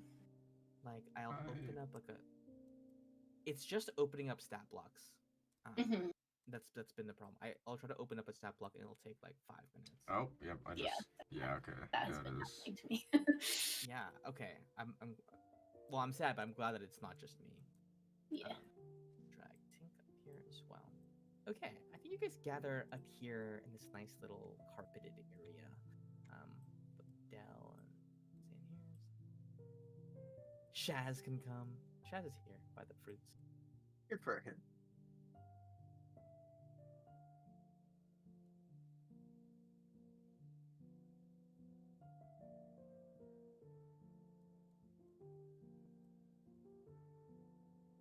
Hey, Ruby. You need to move. Unless you want to be the weirdo. What is she doing over there? I don't. She's just staring I don't at us. know. He's even waiting. Okay, she's just gonna be looking up. Okay, like this is okay. Nice little height difference. Oh, hey, You move. see Simon nods at you, Gallet, and Ruby, to kind of suggest. Everyone's kind of like holding a little bit of a candle. It's pitch dark now, but the skies are clear and the stars are out in full. A cool breeze wisps across the reaper, billowing the sails. You can hear in the distance the sound of merrymaking from across the way in Copra. Sounds of celebration as the choosing has been won. Drinks being shared across taverns all around. But here on the deck of the Reaper, there is an air of mournful silence. And Simon nods at his captain to suggest that perhaps he should say the first word. Andros. We're here to celebrate what we remember of him and what he's done for us and how we can grow thanks to him. When I got here at the very beginning, I was really out of my element. I got, some of you guys may not have seen it, but I was a bit worried about my position. But through the entirety of my time here, Andros has been a close friend, a confidant, and someone to turn to when I didn't know what to do specifically. He was boisterous, loud, strong, but most importantly, he was way smarter than me. There's a lot I'd like to thank him for. There's many specific times he's helped me out. I once was going through a few issues with my patron. I was questioning if I was dangerous enough, bloodthirsty enough, what I was doing wrong. But something Andros left me with is he pointed out that I was not the most gifted with a sword or a shield, but I should focus on the pen. I should try to seek other solutions, try to talk when possible, and work towards my strengths. I did not listen to him. I've made quite a few more mistakes since. I don't know what would have changed if I listened, but maybe he'd still be here today. I'm going to try to be more of the captain that he saw that I could be. And also, I do want to learn more about his research. No one really... He didn't get to talk much about it. I feel a bit bad about that. He was a friend to all of us. Taught a lot of you how to fight. He was a good guy to drink with. Dandros. Dandros. You kind of hear a chorus of people murmuring that as well. And then, Gallet, just as you lower your glass, you see Lula flies a bit over to you, and she says, Captain, looks like we got visitors. This is not the time. Two more, it seems. You look over, and you spy none other than, at the end of the gangplank, Portia, who is flanked by a hooded figure next to her. And you see she's kind of rumbling as she makes her way. And you see that she too, apparently, in keeping with custom, is also wearing black. She kind of goes over, grumbling a little bit as she goes. She goes, "Don't mind me. Go ahead. We're just here to help observe the ceremony." All right. Ruby, do you have anything to say?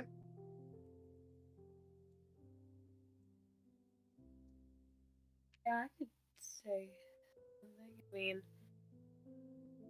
you all know I'm more used to listening than talking. That's why I'm the boat therapist. But Andros, I don't like many people, and I tolerated Andros. You know, that's wow. I'm getting a little too emotional. Wow. So he was the first one on the ship that I really interacted with. Some of you may recall the first long sparring session that we had. We were pretty evenly matched.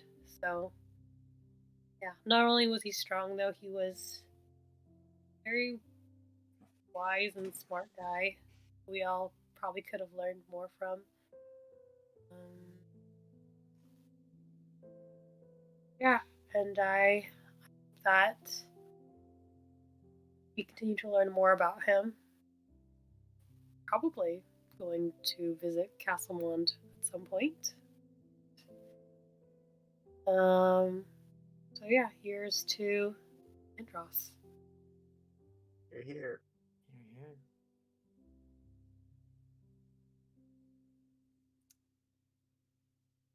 You, Suma and Alok, you can say something in character, or you can just say that you say something if you want.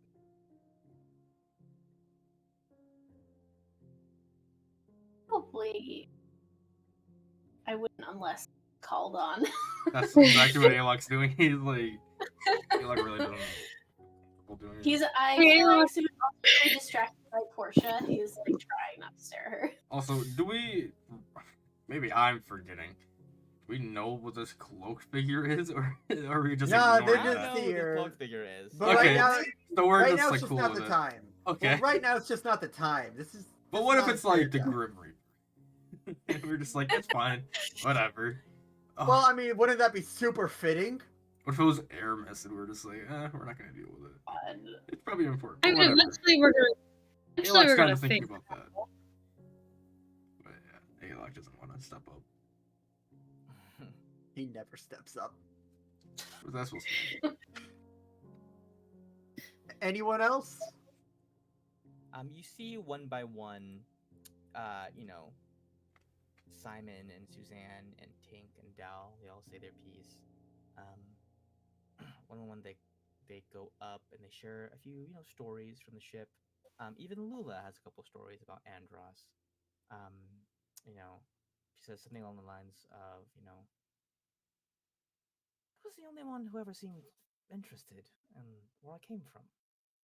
I always liked that about him. He was kind, and I like a man who can think as well as fight. And eventually, as kind of that all dies down, um, each of them set their candles on this little far table right here. Um, as the breeze blows by and makes them flicker a little bit, but not go out. And you all, I think, turn to the only people who haven't spoken yet, which is Portia and the cloaked figure next to her. And you see that the cloaked figure is shaking a little bit. And Portia turns and she says to the cloaked figure and says, "Well, are you just gonna stand there, or are you gonna make me dragging you all the way out here and wasting my time?" And the cloaked figure unveils the hood, and you see that it is Nico standing there. Good boy. Nico, Nico, Nee. You see, he says, "Monsieur Andros, you and I had a bet once that whichever of us died last would have to play music as the other's funeral. I made this bet because, of course, I figured with my reckless ways that I would be the one to go before you. It seems that fate likes to make fools of us all."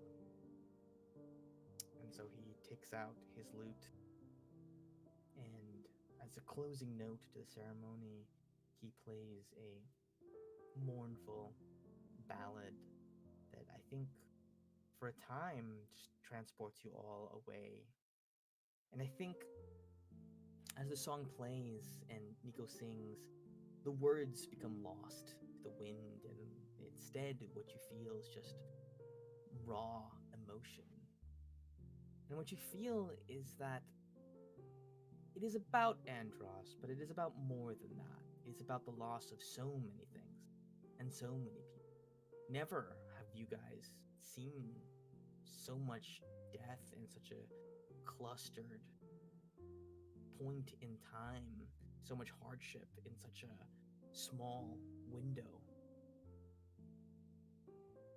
All of the late nights spent in Suma's hut nursing grievous wounds, all the nights plotting and planning and fighting. I think as Nico sings, you get this feeling of mourning, not just for the things you have lost, but almost a loss of possibility. As in this moment, it occurs to you that the world now seems much darker than anything that it had been. You see Tink leaning against the railing, their home, Lagan, destroyed off screen. The kind of loss that is difficult to imagine, but the same exact kind of loss that has been visited upon poor little Bubba, his hometown, his family's lives, irrevocably changed by the actions of one rogue entity, one being that wished this realm harm. You look over to Suzanne, who has been reunited and lost a sister all over again. You see Simon, who has shed the skin of his own frailty, but has now had to shoulder the burdens of being somebody who people expect good things from. Miela still struggling to bear the burden of her curse. Dell just trying to keep it all together because everybody expects the bartender to keep it together. And I think for the four of you, there is a level of I think for the four of you, I would like to pass this over to you. Aside from this loss of a crew member, what is there anything that you feel you have lost on this? Because we keep talking about how much Palea sucks. Why did it suck for you guys? As characters, I will ask that. Specifically, only Palea? Just, I guess, in the past, yeah, since you've been here. The loss of Nico on the crew. It's pretty hurtful. And the other thing I think is losing something Gallet was, but he's happy to be rid with. He feels like he's left a chunk of something bad back at Palea. So something you lost, but something you're happy to have lost.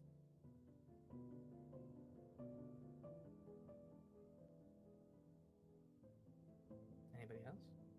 Not mandatory, just in case. I think Alok does have one. I mean, obviously they've had this whole goal of the Red Rays and stuff, but he had his own personal goal to get rid of this amulet. I think recent events have gotten rid of that, so now he feels kind of aimless, and he doesn't know what to do, other than just follow the crew. It's true, he did have the chance, the opportunity to do it on top of the mountain, and chose not to. Yep.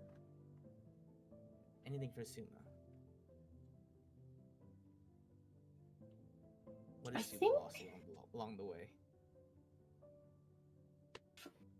I think he actually is thinking right now, weirdly not about loss, but the things that he has found.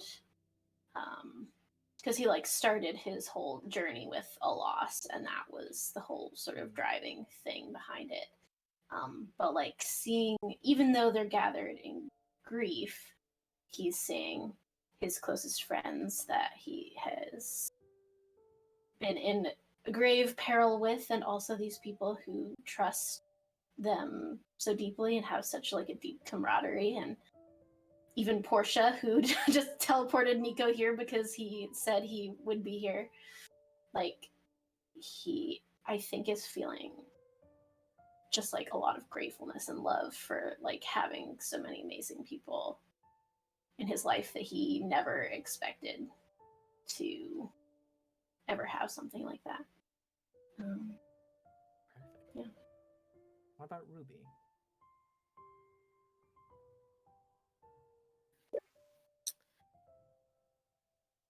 I think it's a lot. I think overall was something that kind of like play itself was something that she kind of needed to face eventually. So it was something she wasn't looking forward to doing, but now that she's like, hey, it didn't kill me. What doesn't kill you he makes did die, you actually. stronger. Ah, that's true. But I you did know, kill He did kill you. it did kill me, and that sucked. And obviously, this funeral's kind of consequence of dying in Playa, but now that it's done with, at least she doesn't have to fear. It's like kind of like the unknown is worse than like the consequence that have already happened. So at least she's kind of known that, and she does feel validated because everyone else said it was terrible too. So she's like, I mean, she was right. And then I think like I forget what was it, the battle of the stills or like the Ooh, yeah. you know Trial the of the Stills in the cavern way back when. yes. So like I feel like that was Mm. kind of building up to like some kind of big face off, and you know the fact that she did see her mom, if not her dad, and like came to grips with that a little bit. She's You could I think still she's see gonna them. They're right there. huh? I They're right know. next door. But you know, too much development in one arc. It's Gotcha. you know, Gotta you leave it gotta open leave a ended. little bit. Yeah. Yeah. There's always got to be room for growth. It's not ready. These things take time, I think. Never coming back here. You're never seeing them again. Yikes! I mean, we're all gonna die if we don't like succeed in our mission. So you know, there's that. Oh yeah. Overall, pretty okay. I think Nico concludes his performance. It's and the home of the. I was kidding. Terrible. Nico finishes, and nobody claps or anything, but it's kind of understood that that was a needed thing. And he wipes a tear. And he says, he just reaches under his cloak and takes off the amulet that you guys had given him, and he sets it on the table with the candles. He says, I understand that you are all, that we are all down a crew member. If it is all right with everyone, perhaps it is time that I offer my services again. Hey, well, Will that be all right with you, Captain? yeah, no, that's great. Just is Kai gonna be okay with that? You talked to him about this big deal, right? We have talked at length. I think that I always thought that Kai was my unfinished business. That this great love that I had was my unfinished business.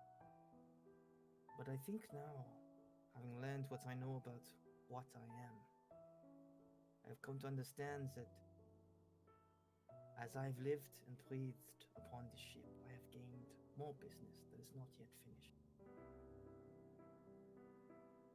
We drow there for a very long time.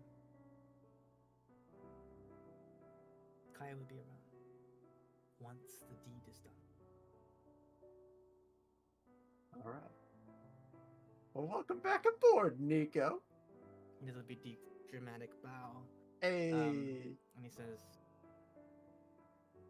looks over at Suzanne and says, "Is my home still ready for me?" She just like I flips him love off, him. like just out of habit, and he like laughs a little bit. And Dell goes, "All right, everybody. That being said, great speeches. Foods should be just about ready downstairs.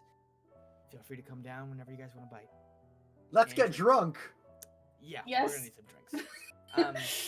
Yes, please. And you see Portia raises a hand and goes, not quite so fast. No. And everybody stops. Because, Yeah, she's really no, powerful. not you. You guys can go get drunk or whatever it might be. Turns to the four of you. And she goes, "I wanted to give you all my congratulations. Not just on seeing the choosing through and doing all that, but from my understanding, a very powerful servant of Xandis has been slain by your hands. Very impressive feat. Although, that's not exactly what I wanted most. Congratulate you for. If it wasn't important, I wouldn't have made this simulacrum, teleported my ass over here, picking up that fella over there along the way." She goes, "I've been looking into the future. Doing as wizards do, I was pondering my orb, and something's happened. I don't know what it might be, but it seems to me like everything's changing. The future, it's uncertain. It's almost as if the very Someone's fighting threads, fate. No. or perhaps somebody is fighting fate. The threads of destiny are unraveling themselves. I can't tell you exactly what did it, but around sometime a little while ago, I looked. Everything is different now. A little while ago. I can't even Bubba. see anything. Really Give me an intense. insight check. Yeah, give me an insight check. That's the only thing that happened a little while ago. Unless she means, different kind of a while. It was Aramis. Hey! On a 17, you figure the biggest change might have occurred when you guys made your wishes. Yeah. When you Yeah. Probably. You see, she goes, "I know exactly how you did it, and what choices were made. But the future is completely up for grabs now. But I will warn you, that doesn't mean that it's necessarily going to end up the best way it could. Might be worse now. The thing about uncertainty is that things can go either way, but at least it's not a guaranteed failure. But I will warn you this. The stability of fate beforehand was predicated on the fact that things kept looping in on themselves. Or so Yeska believed. If that's true, things are so shaken up now, there's no guarantee that the loop keeps going. The way I see it, that either means the world gets broken for good, or it gets saved for the first time in infinite eternities. And I suppose I have y'all to thank for that." You're welcome. Good manners. And she looks up at you and she says, "Have y'all decided on your next move?" Why does everyone keep asking that? The Far Isles. Insana. But like, which one, Gallet? Which one? The one that's closest and also, the port town that's most likely to be housing the Leviathan if it's there. Just a real quick look. You're looking for where the pirates. You're looking for pirates? Look, I heard something about Pirate King or Pirate Council, and I have to at least check. If I'm going to be a king killer and the one that, helped break the bank, might as well be the king of all pirates. Just top it off. Well, best of luck with that. But Far Isles, not really sure what y'all looking to find there, but I will say that there is a number of different islands there that are you looking for allies, looking for power? What exactly are you looking for there? Okay. The Fae. I guess we got Lula, but I don't know if Lula counts. She takes a deep breath and she says, now, it is true that the link between this realm and the Feywild is plenty strong in the Far Isles. I don't know exactly how you'll be able to cross over once you're there, but certainly doable. I will warn you, though, that if you are going to be dealing with the Fae, I would make sure that you're well informed and have some kind of guidance as you go there. They're known to be tricksy folks.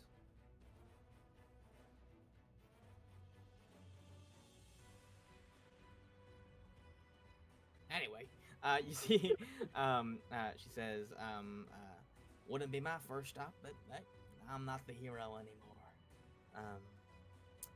You see, she turns, then pauses, and then kind of like glances back. What are you guys doing? Nothing. Why is Gallant overboard? She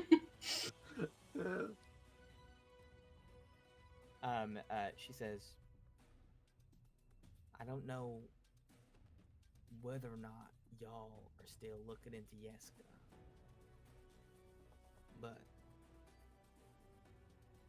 she used to teach a couple seminars over at Ravenhall. Just for your information. I myself taught a couple courses at Inkwell Academy, or Inkwell University, so,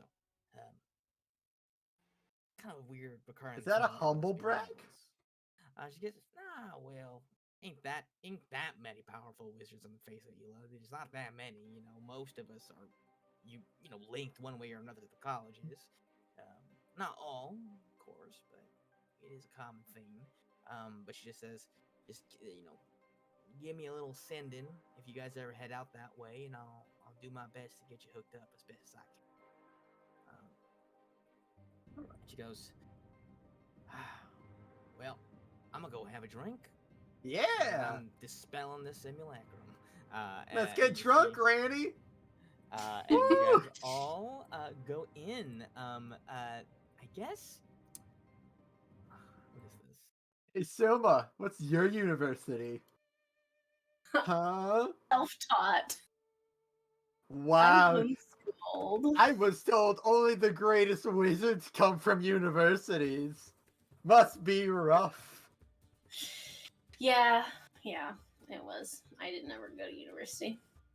Wow. No wonder you became an adventurer. You couldn't get a job. I know. So true. And have that sweet master's degree.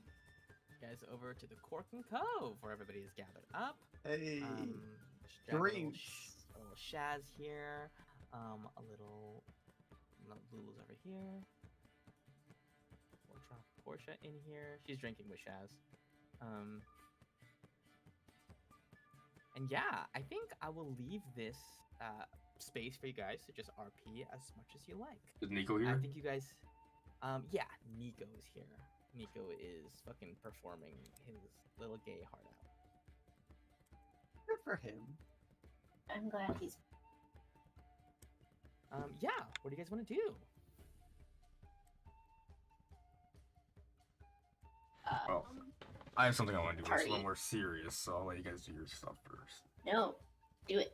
I want to hear about Well, it this. might like bring the vibes down, so like you might as well just do it. How about you just do it while we're all drunk? I guess it's actually Ruby's gonna be doing it. So, first thing I want to do, I'll go to Nico while he's playing. Say, Monsieur Elok, how can I help you? hey Nico, it's been a while. That amulet, do you think you're gonna need it anytime soon? No, I mean, if there's anybody else on the ship that wishes to make use of it, then it is all theirs to use. Okay. Do Can not I need of it. can I have it quickly? or just Yeah. can I have it? I'll just say you guys probably just he probably pocketed it after the gesture was Yeah. made because he figured, yeah, he hands it over to you. Okay, I'll say thank you, Nico, and your music's wonderful, by the way.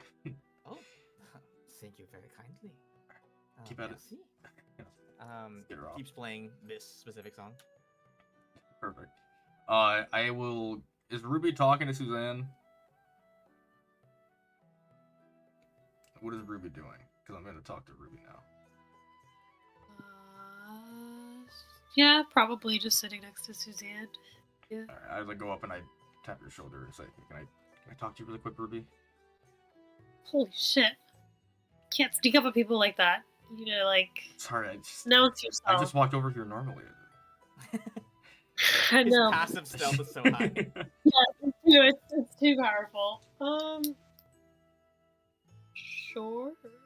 Yeah, just like a couple feet off, but like so Suzanne can't hear us. I'll pull out the amulet and I'll say, so Suzanne's like really sad about leaving her sister and all. But with this amulet, she could stay here with Sophia if she wanted to. If you want to present this to her and present that option, I think it would be best coming from you. It's true. And I know you probably don't want to have Suzanne leave, but at least give her this option. I think it's up to you.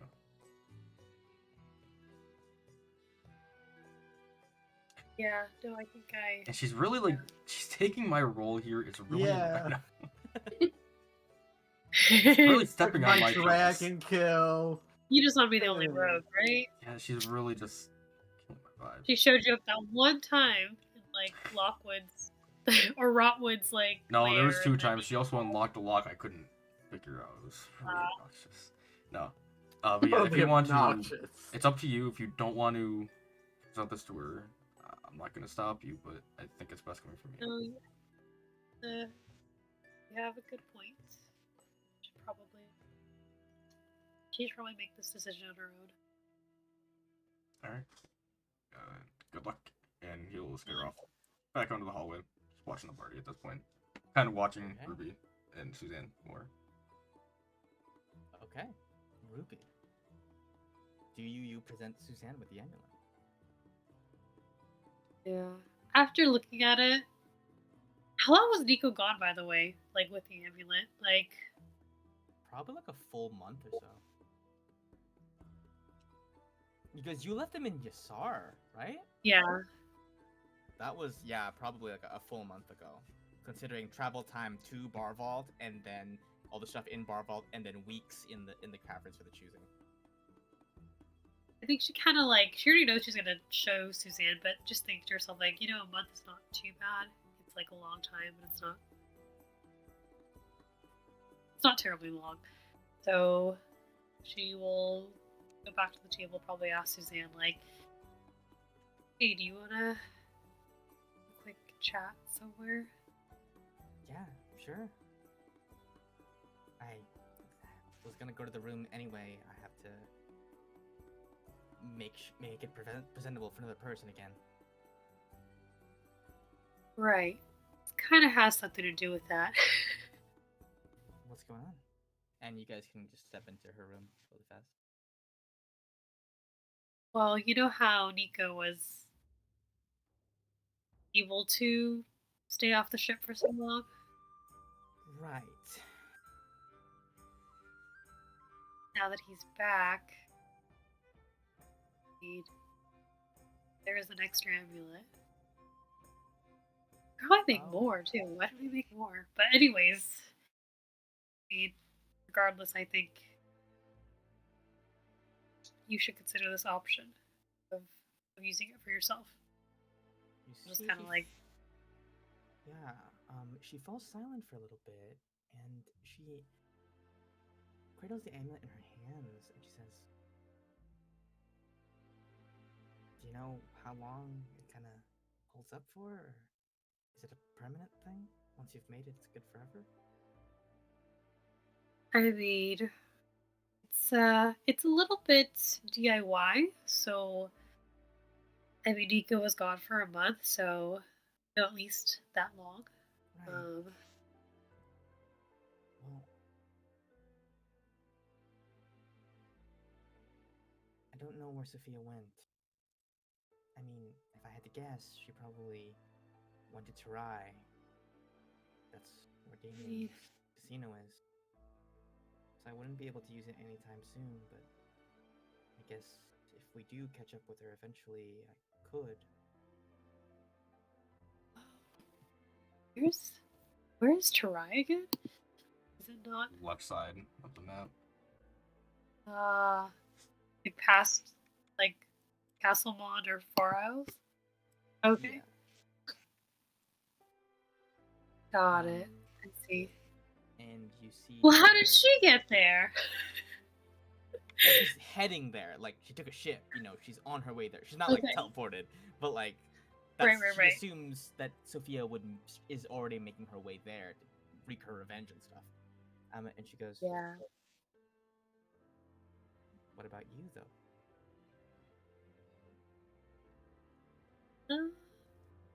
Indeed.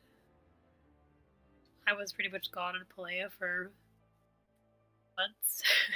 I mean, is that gonna be kind of the MO from now on? Like every time we get to a new island, you guys fuck off for 2 months? I don't think so. I mean, just there was a lot to unpack in Palea, but She I just nods. figured if I had my chance to resolve some things in my past, that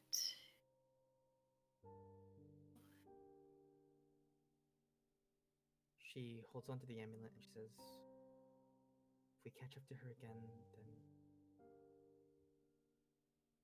then maybe I will. But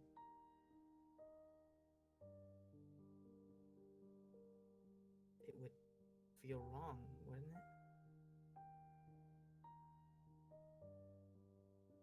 I mean, I don't know. How would you feel about me leaving the ship?"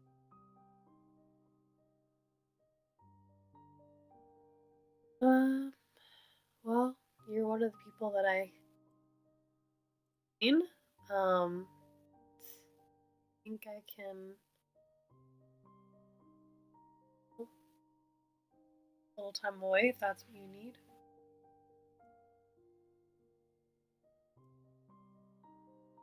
She keeps turning it over and over in her hand. And she says, I mean, it's also not about me. This is a you decision. she nods. She says,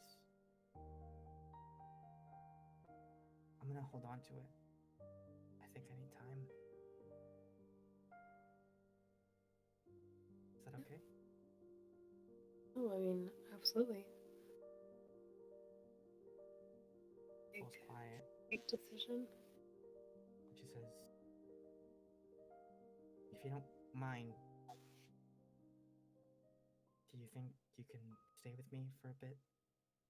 At least until Nico stumbles back in here drunk out of his mind and starts making it impossible to sleep?" Yeah, knowing him, it's probably gonna be in about 2 more songs. What do you mean I can't sleep more? One more drink! Where's Ruby? I forgot. Did I apologize to her about that one time? I was very creepy. Um, you see, you can hear him loudly drunk. She's like, "Just for a little bit."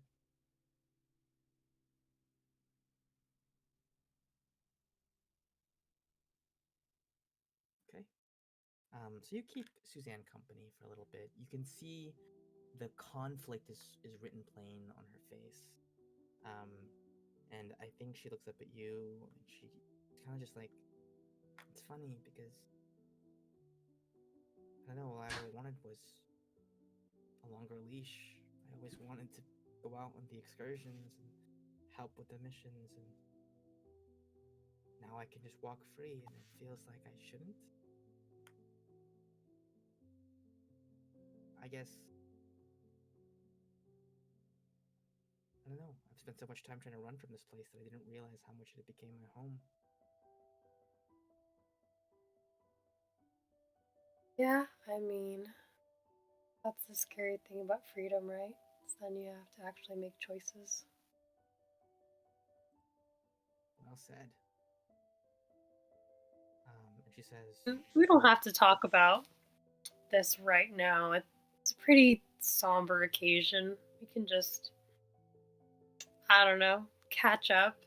Like, okay, yeah. So you guys are all burnt up. Did you guys fight out the dragon? And we did, yeah. yeah, and then you guys can feel Actually, her. Yeah, you can feel her in on that whole like weird actually, the coincidence. sibling. We killed it. We did it. Yeah. Is there? Yeah, I think you guys spend some time catching up before Nico eventually makes it really awkward. What is there anything? Any other scenes people want to run in this little kind of celebratory celebration of life that we have going on? in Yeah. Golden Cove? Yeah. Hey, Dell, Yo, bring out a keg. A full keg. I want to try something. aye, Captain. And she very effortlessly, kind of on one arm, pulls, like, just lugs the keg over, just boom, sets it down in front of you. What are we thinking? All right, so with this necklace, I can breathe water. There's some water in alcohol, right? That's definitely true. Yeah. Are you All thinking what I'm right. thinking? Pull me up by my legs and dunk me. Aye.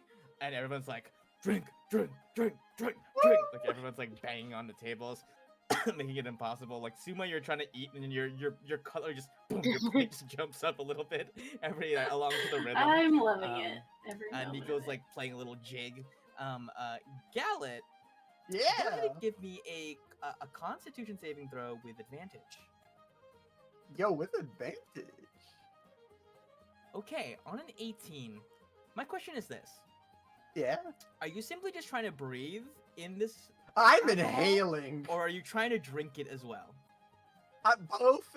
I want to get both. I take a drink and I'm like, I'm gonna need some air. Okay. Then for the first like 30 seconds, you take this like long pull of just being upside down. Dell is just kind of dunking you in there by your ankles. You are able to successfully breathe underneath this beer. Yo. And it is slowly getting you drunk. I think on that 18, you're not drunk just quite yet. You're not wasted. But the longer you keep doing this will start to be at disadvantage. Yeah, that's fair. I'm gonna do it one more time before anything changes up, though. Okay. Roll me just a straight con save. Okay, on the 17, going strong. People are going crazy. Nico's Yeah. like, I have never seen anything like this before. No Unbelievable. one here can outdrink me. No one shall naysay the captain. But it just sounds like. Well,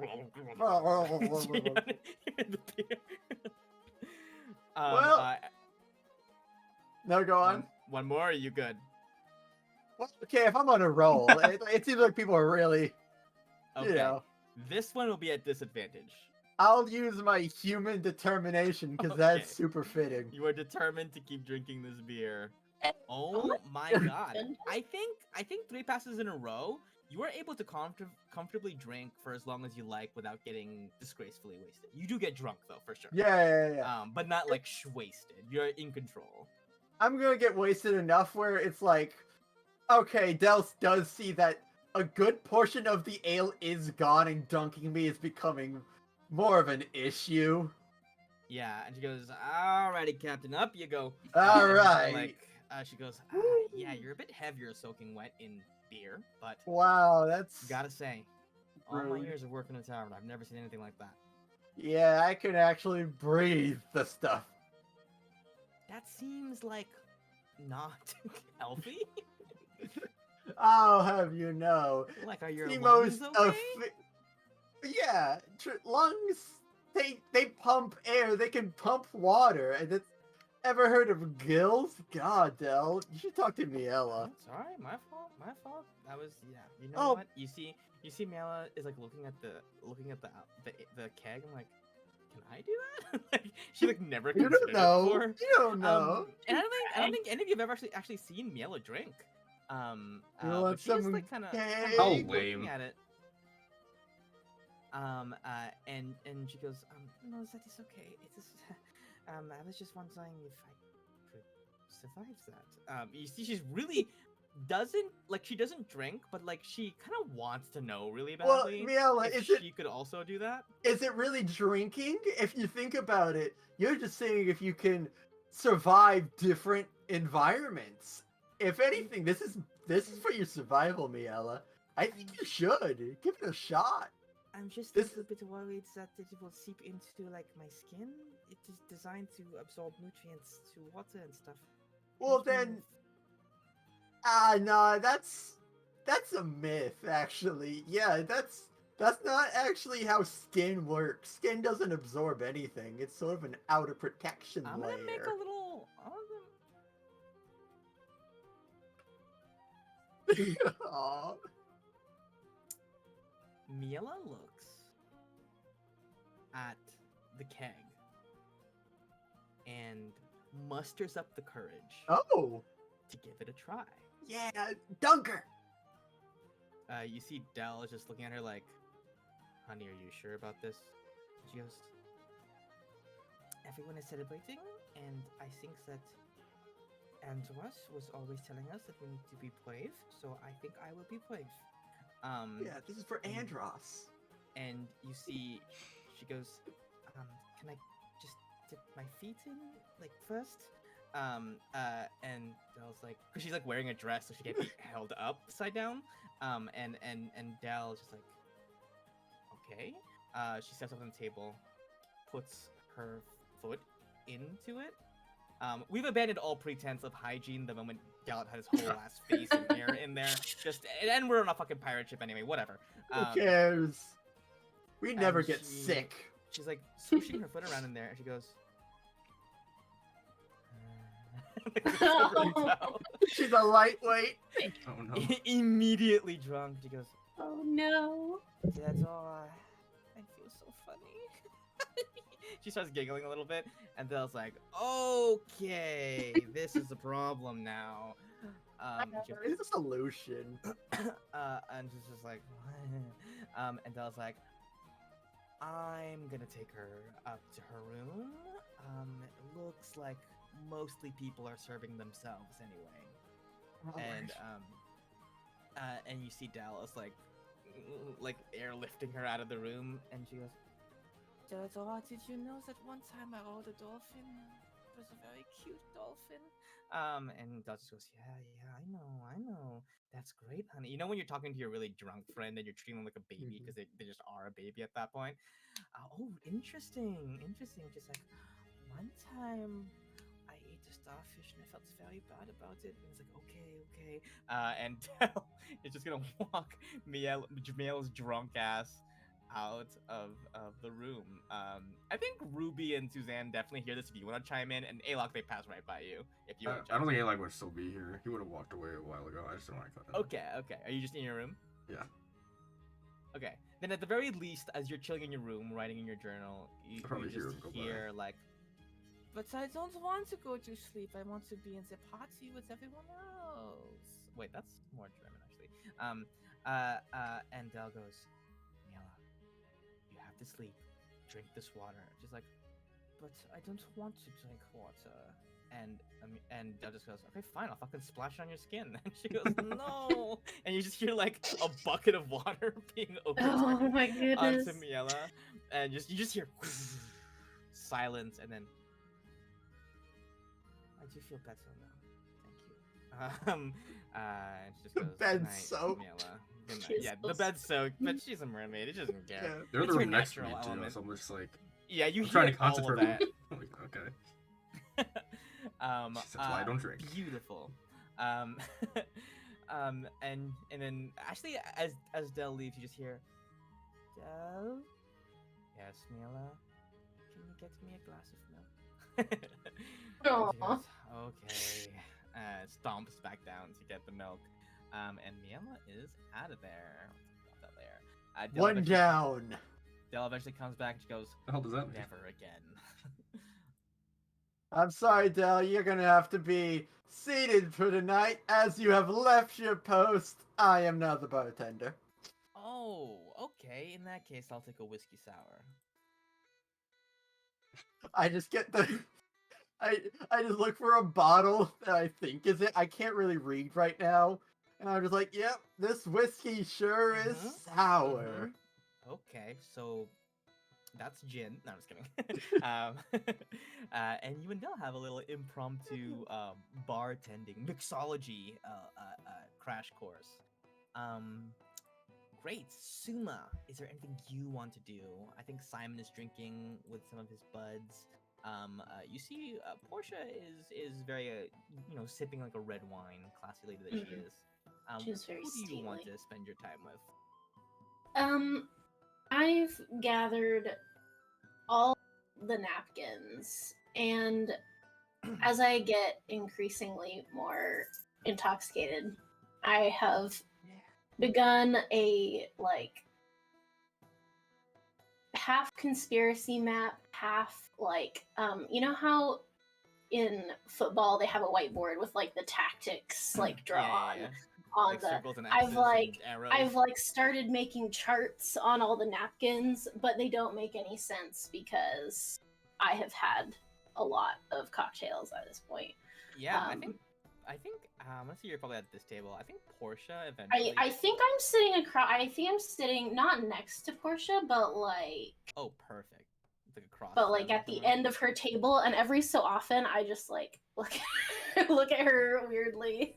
She goes, "Boy, if you don't ask your question, you may as well do it." And she kind of like sidles over and she goes, "So, it looks like you're planning a full frontal assault on a fortress made up of a beer stain. Is that correct?" Suppose you could say that. Well, I would recommend more artillery on the eastern side. You gotta shore up these defenses. Perfect. I start scribbling one of the leftmost napkins. And I like slide one over to her, and I'm like, here, you take this battalion. You do whatever you want with it. I'll incorporate it. She laughs a little bit, and she really gets into it with you. She starts planning, like walking you through these tactics, and she says, "Well, we know that the enemy is gonna be pretty much holed up in this portion right here.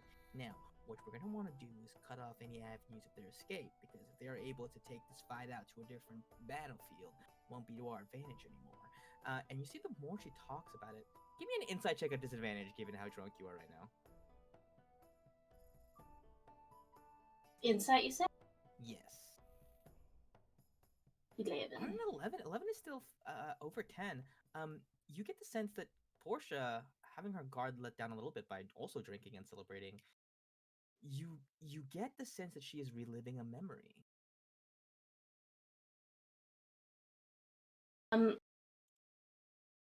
I like sharpen up for just a second, like long enough to look at her and be like, have we done this before? Are you getting deja vu right now? No, I don't think in any of the time loops or whatever we've done this, but it does remind me of when we were first plotting our assault on the Red Wraith way back when. Make charts like these. Yeah, I remember. There's a table, a little bit like this one. Nezzy was sitting where you're sitting, right? Yeska was right next to me. Had a couple, the Ada at the time was present, of course. Although, mood was a lot worse back then, you see.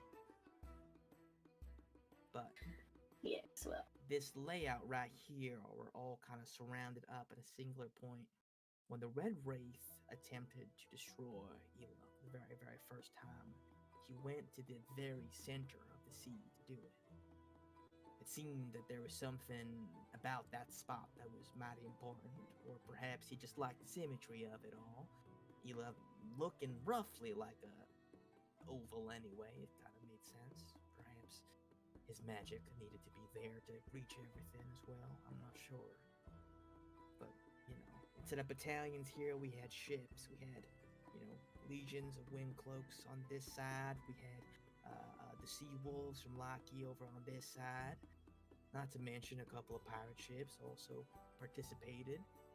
It was a full, global effort. Everybody really coming together. We only barely made that alive. I mean, I died. She laughs. You did really? Yeah. That's why I never got to see what it was that won us the fight. Kind of figured I was their biggest, high level wizard. That's heavy power. So kind of figured once I was out, it's game over. But Brought you back. yeah, we had clerics on hand, resurrection spell. That sounds nice. One of the luxuries of being on the winning side of a fight, there's people around to pick up your pieces. I'm sure that you and your party are no stranger to falling in battle. No, not at all. I'm probably gonna die pretty soon. I got rid of that stupid hat. I don't know if you remember it. The helm.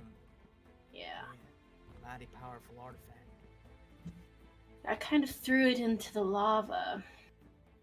Well, that's one way to get rid of a curse. Honestly, I was kind of interested to see if you guys made it up there. Who would throw what into where, Only one who took the layup on it. No one else tossed anything. Maybe that's for the best.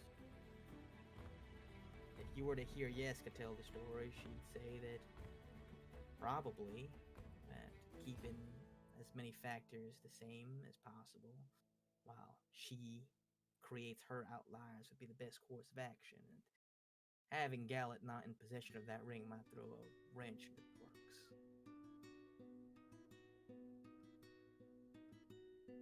Well, I'm worried about him, but I don't think there's anything I can do about that. Youth confers a certain sense of invincibility. Guys like him. Time is what tells whether the invincibility sticks or not. By the by, the people around here on the ship, most of them ain't living anymore, are they? Oh no, you noticed. Most of them, barring us and Del and Miela, are, well, I don't know where you count Tink in the being alive category. I believe he is, but not quite in the same way. But the others are all, I don't know what they are, frankly. Not quite undead. Right. Well, I don't know if you've noted, but their fate, I can see the strands intertwined. Little strings going back and forth from person to person. Like squint at the nearest person to see if I can see the strings. Yeah, I think try as you might, there's something about her being a divination savant that is kind of making that able for her to see. It might not even be a real, like, maybe this is more metaphorical. Also, I think if I was more lucid, I think that I would know that. But as it is, I'm trying to see them. She leans in. She says, "I'm gonna tell you a secret. I don't think anybody's sussed out yet. Strands of fate that bind these folks. There's two that are most prominent. One that binds them to their ship, and one much more powerful strand that binds them. And you see she traces some invisible line out of the room. She says to your friend Ayla,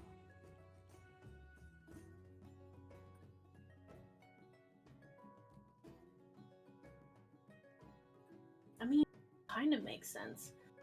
Everything seems to be tied to Ayla in some way. I mean, he's master of planes, emissary of Celestia. Doesn't count for nothing. The way I see it, whatever that amulet is doing, the longer these souls are in contact with it, the more things are getting fuzzy with whatever enchantment was first cast on the ship.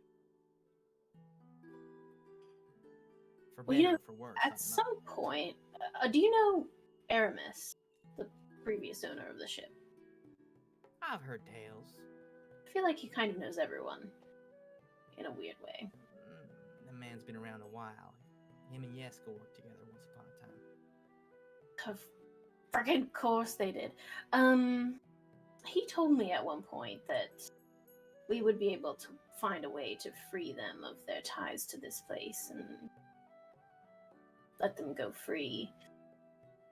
It wasn't clear at the time whether he meant to free them and their souls carry on into the afterlife, or free them and they get to live out the rest of whatever new life they have. But I do think we want to at some point. Well, it's hard to say if it'll let him move on or if it'll let him live again, but giving life back to folks is never something that comes without a cost. And I imagine that in order for y'all to be able to do that for these people, something will have to be bartered in return. Perhaps whatever is happening with that amulet, some portion of that price is already being paid. Somehow. If that's what it takes to free them, I don't know if we'll be able to do it. I think unless the price has already been paid. As you say, perhaps the price has already been paid. You think to yourself a little bit about your interactions with the crewmates of the Reaper. You know for a fact that it has been a bit of a recent phenomenon that all of them are getting these flashes of their past. I think you encountered it talking to Simon as well. Yeah. You personally, and you know that he was saying something about like people on the ship are starting to remember, starting to realize. In your heart, when she says that whatever is binding them to the ship, or whatever deal it is, whatever enchantment it is weakening or being altered in some way, I think that rings very true to you, though it is yet unclear exactly how and what the implications of that are. What Alok might be doing with the amulet that is allowing this to occur. But it is something to think about. I think Portia does her best to snap you out of your like sudden kind of ponderous mood and starts discussing, kind of like regales you with a tale of like how she helped strategize for the fight against the Red Wraith the first time. And from what you can tell, her plan was nearly flawless. It involved like basically wind cloaks on all sides coming in, attempting to like repress, like create a field of like denying him control over the wind. It involved people like bombarding him with like spells from all sides, select task forces to dispatch like the undead hordes that he was summoning, and you get this little history lesson as you drink. And I think that after all of you guys, you know, eventually the music dies down. Ruby, you are met with Nico stumbling drunkenly back into the room and Suzanne going, well, there he is. You guys are all able to kind of like find your way back to your rooms for the night and sleep for feels like the first time. Yes, Galen, before. There's one thing I want to do when I'm about to go to sleep. Okay. Me too, but you go first. Mine's probably gonna take longer. You go. No, you don't. We don't know. Go first. You already said. All right. Well, when I get to my room, I've had a little bit of time, and I didn't get that wasted, so I have around summon most of my faculties. I take out the flower bed with water, like the one that was given to connect with Ophelia, and I put it on the nightstand right by the little aquarium I had for Ophelia. And right before I go to sleep, I cast Dream. Whoa. 5th level. Okay. Gotta try to connect to Ophelia. Okay. Yeah. Let's see. I think you cast Dream and you enter into a reverie. You enter into this strange. You find yourself walking into a brightly lit marsh. Everything is a bit fuzzy and hazy, like clouded over with this strange fog, like a bright fog, the kind that accompanies the haziness and the blurriness of memory and dreams.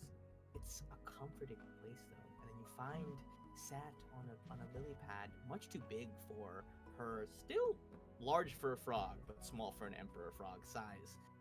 Ophelia sat on a lily pad. She tilts her little head up. The crowns have jutted out far more than what you remembered. It's now a clear, distinct circle with the spires kind of sticking out.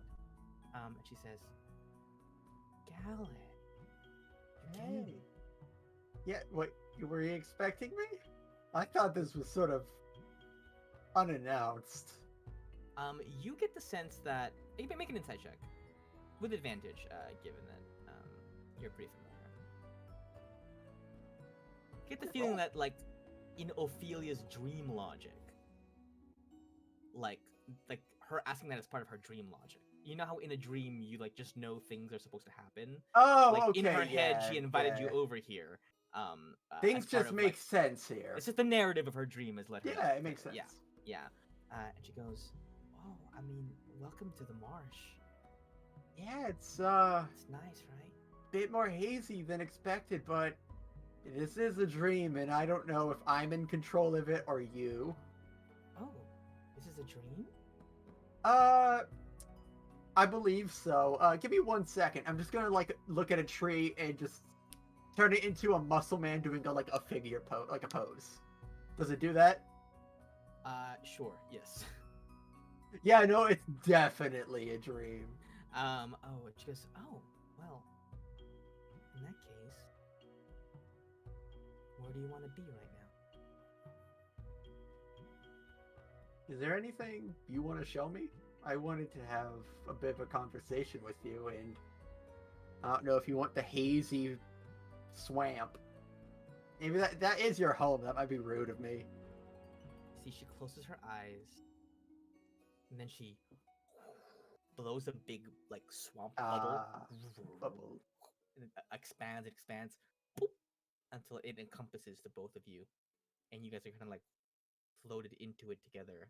And the bubble reverberates a little bit, and all of your surroundings melt away until you're in a plain white space. And Ophelia looks at you and says, "We could be anywhere. Any particular scenery you're in the mood for?" I'd like to return to Loki. Okay. Would you like to go back to Adaport, or like kind of where you used to live? Where I used to live. Yeah. Okay. Then I will take the reins and give them to you. Where does Ophelia take you? What does it look like? It's not. It's honestly a rather it's a mixture of town and city where it's just big enough, like it's up and coming, Yeah. but then it stopped coming, and it's just like, okay, well, I guess we're just a bigger town. It's not the best. You see some houses that look like they're well taken care of, but mostly it's like a slum area. I see. But the Yeah. docks look pretty nice to a degree. Yeah, I think you first arrive kind of over the sea and kind of zoom into it together on this bubble. You see people working, honest jobs out on the docks, lugging cargo up onto the ships, up the gangplanks. You see, some kind of not tourists, so like the people like in the streets like selling things, like selling kind of these cheap knickknacks, like hand carved out of wood. And you see some kids running around in the streets, and perhaps a moment of reflection because you used to be one of those kids. And as you turn for a second, you see a ship dock. And it's a ship that you haven't seen in a very long time. The captain's ship. For a second, there is a mixture of confusion and like a small hope that immediately remembers it's a dream and dies. So it's like, but Philly just yeah. says, just because it's a dream or a memory doesn't mean it's not real. Yeah, just not real enough for me. But I'd rather. I want to talk to you more than dwell on me, because I do that a lot. What is it you wanted to ask of me? Well, first off, how is everything? We haven't really been in close contact. Well, it's been a lot of work and energy trying to restore this place. It's kind of fallen to ruin ever since I was taken, but the creatures here are a little bit happier now. Well, they are all worried. That's normal considering the circumstances. Since you're more in tune with nature, I was wondering, is there anything that you would be able to feel that's a new occurrence with the wildlife, specifically aquatic? The reason why everybody's worried is because the balance has shifted. The food chain, the cycle, it's being disrupted. There's some kind of corrupting influence in the ocean that's making everything in there far more aggressive.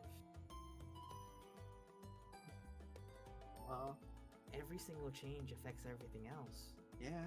Even if it's far away, it's all connected, and fish are dying, and the things, the creatures who live there that eat the fish, they're becoming more aggressive. And it keeps the various birds that also rely on that fish, keeps them from eating. And those birds that get eaten by something else, they get, it keeps going. Yeah, that's unintended concept. Well, maybe he was intending it. But yeah, I was just double checking and make sure. Um, yeah, were you aware of the opportunity I was recently offered? She told me. Okay. Yeah. Feels like that's an elephant in the room. I didn't take it, as you know, but I know. I want you to know that's not because of how I've been acting. I haven't really summoned feels in a good while. I was pretty hurt by you leaving to go where you're needed, which is, rude, but I came to rely on you a bit too much. I'm not gonna lie. And, you definitely forced me to grow more. It's, I think it's been better for me in ways, but, I, but the offer, it did somewhat make me realize I don't want to be this, whatever I'm doing now, forever. I really do like, the ocean, the things in it, and if we do succeed, I, I think it's gonna need a lot of help, working on it. So I was going to check and see if maybe you're willing that we not really have the same thing as we had before, but more like a partnership, friendship. I still don't want to entirely rely on Calypso, and I miss feels. I miss being connected more to nature. I think that she misses you too. So I was just, yeah, I was sorry. I think what you need to know is that when it comes to people who care about each other, friends, partners, family, it's not such a divide as you think it is. It's not like a seed that has been separated from the tree. It's more like a river. Even when a river diverges into two different paths, it's constantly flowing, it's constantly connected. Even when you're apart, even though we've been apart, we've still been connected. All you have to do is, as you've done now, just ask. Feels misses you too. I know she does. And she won't be mad at you if you summon her again. She knows what the risks are. Being involved in great big adventures like yours. Just the way that your friends know. And your crew. And everybody else. And if she wants to be a part of that, then that's her choice to make. I don't think you need to feel ashamed of that. You don't need to feel ashamed about relying on people either. Yeah, I've been learning that an extremely difficult way, but I think Alok has knocked it in my head one too many times, and I think I'm gonna catch on. Well, now I feel a little bit silly. But thank That's you. how you know you're growing. Yeah, I'm growing a bit. Not as quick as Simon, though, apparently. Oh well, never mind. And Well, yeah. you see, she says, well, it looks like you still have some time in the spell, quite a bit of it. You want to go see the world? Yeah, let's have some fun. Okay. And then And Feels good to go. floats you on the Yeah. bubble into different locales that she can show you. It seems to be limited mostly to where she's been, but she can definitely show you around the Twin Isles a little bit. Oh, cool. And places where you've been, so you could take her as well. Now that you're both kind of in tandem in control of the stream. I just show her play and it's like, avoid. The bubble pops. You fall into lava. Okay. And I think Alok had one thing as well before we close out. One thing. So once everything quiets down, about to go to sleep, Alok is gonna pray. But he doesn't know how. He's gonna try to pray to Celestia. You. You pray to Celestia. And there is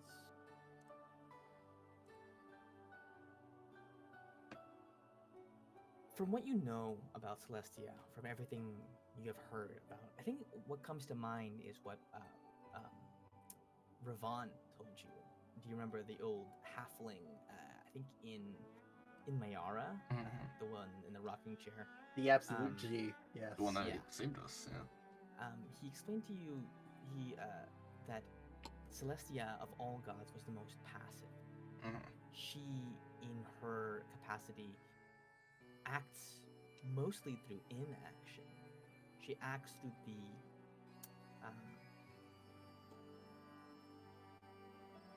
she will move one thing and trust that it will affect things enough that all else will fall into place. Unlike Xandis, will send a wrecking ball to break everything down. And I think as you pray, you reflect on your journey and your encounters, especially with Madeline, your counterpart, and realize that you are in some ways the perfect counter to her, in opposite in many ways. You are a surgical knife. You pick and choose very deliberately everything in terms of like when you will use the amulet, when you will kill, when you will avoid killing at all possible times. You are cautious. Madeline is the exact. And I will not say that you do not receive, there's no choir of angels, there's no sign or anything. But there is a little bit of a soft glow that briefly flashes over the room. Not enough to tell you anything other than I'm here and I've heard you. And I trust.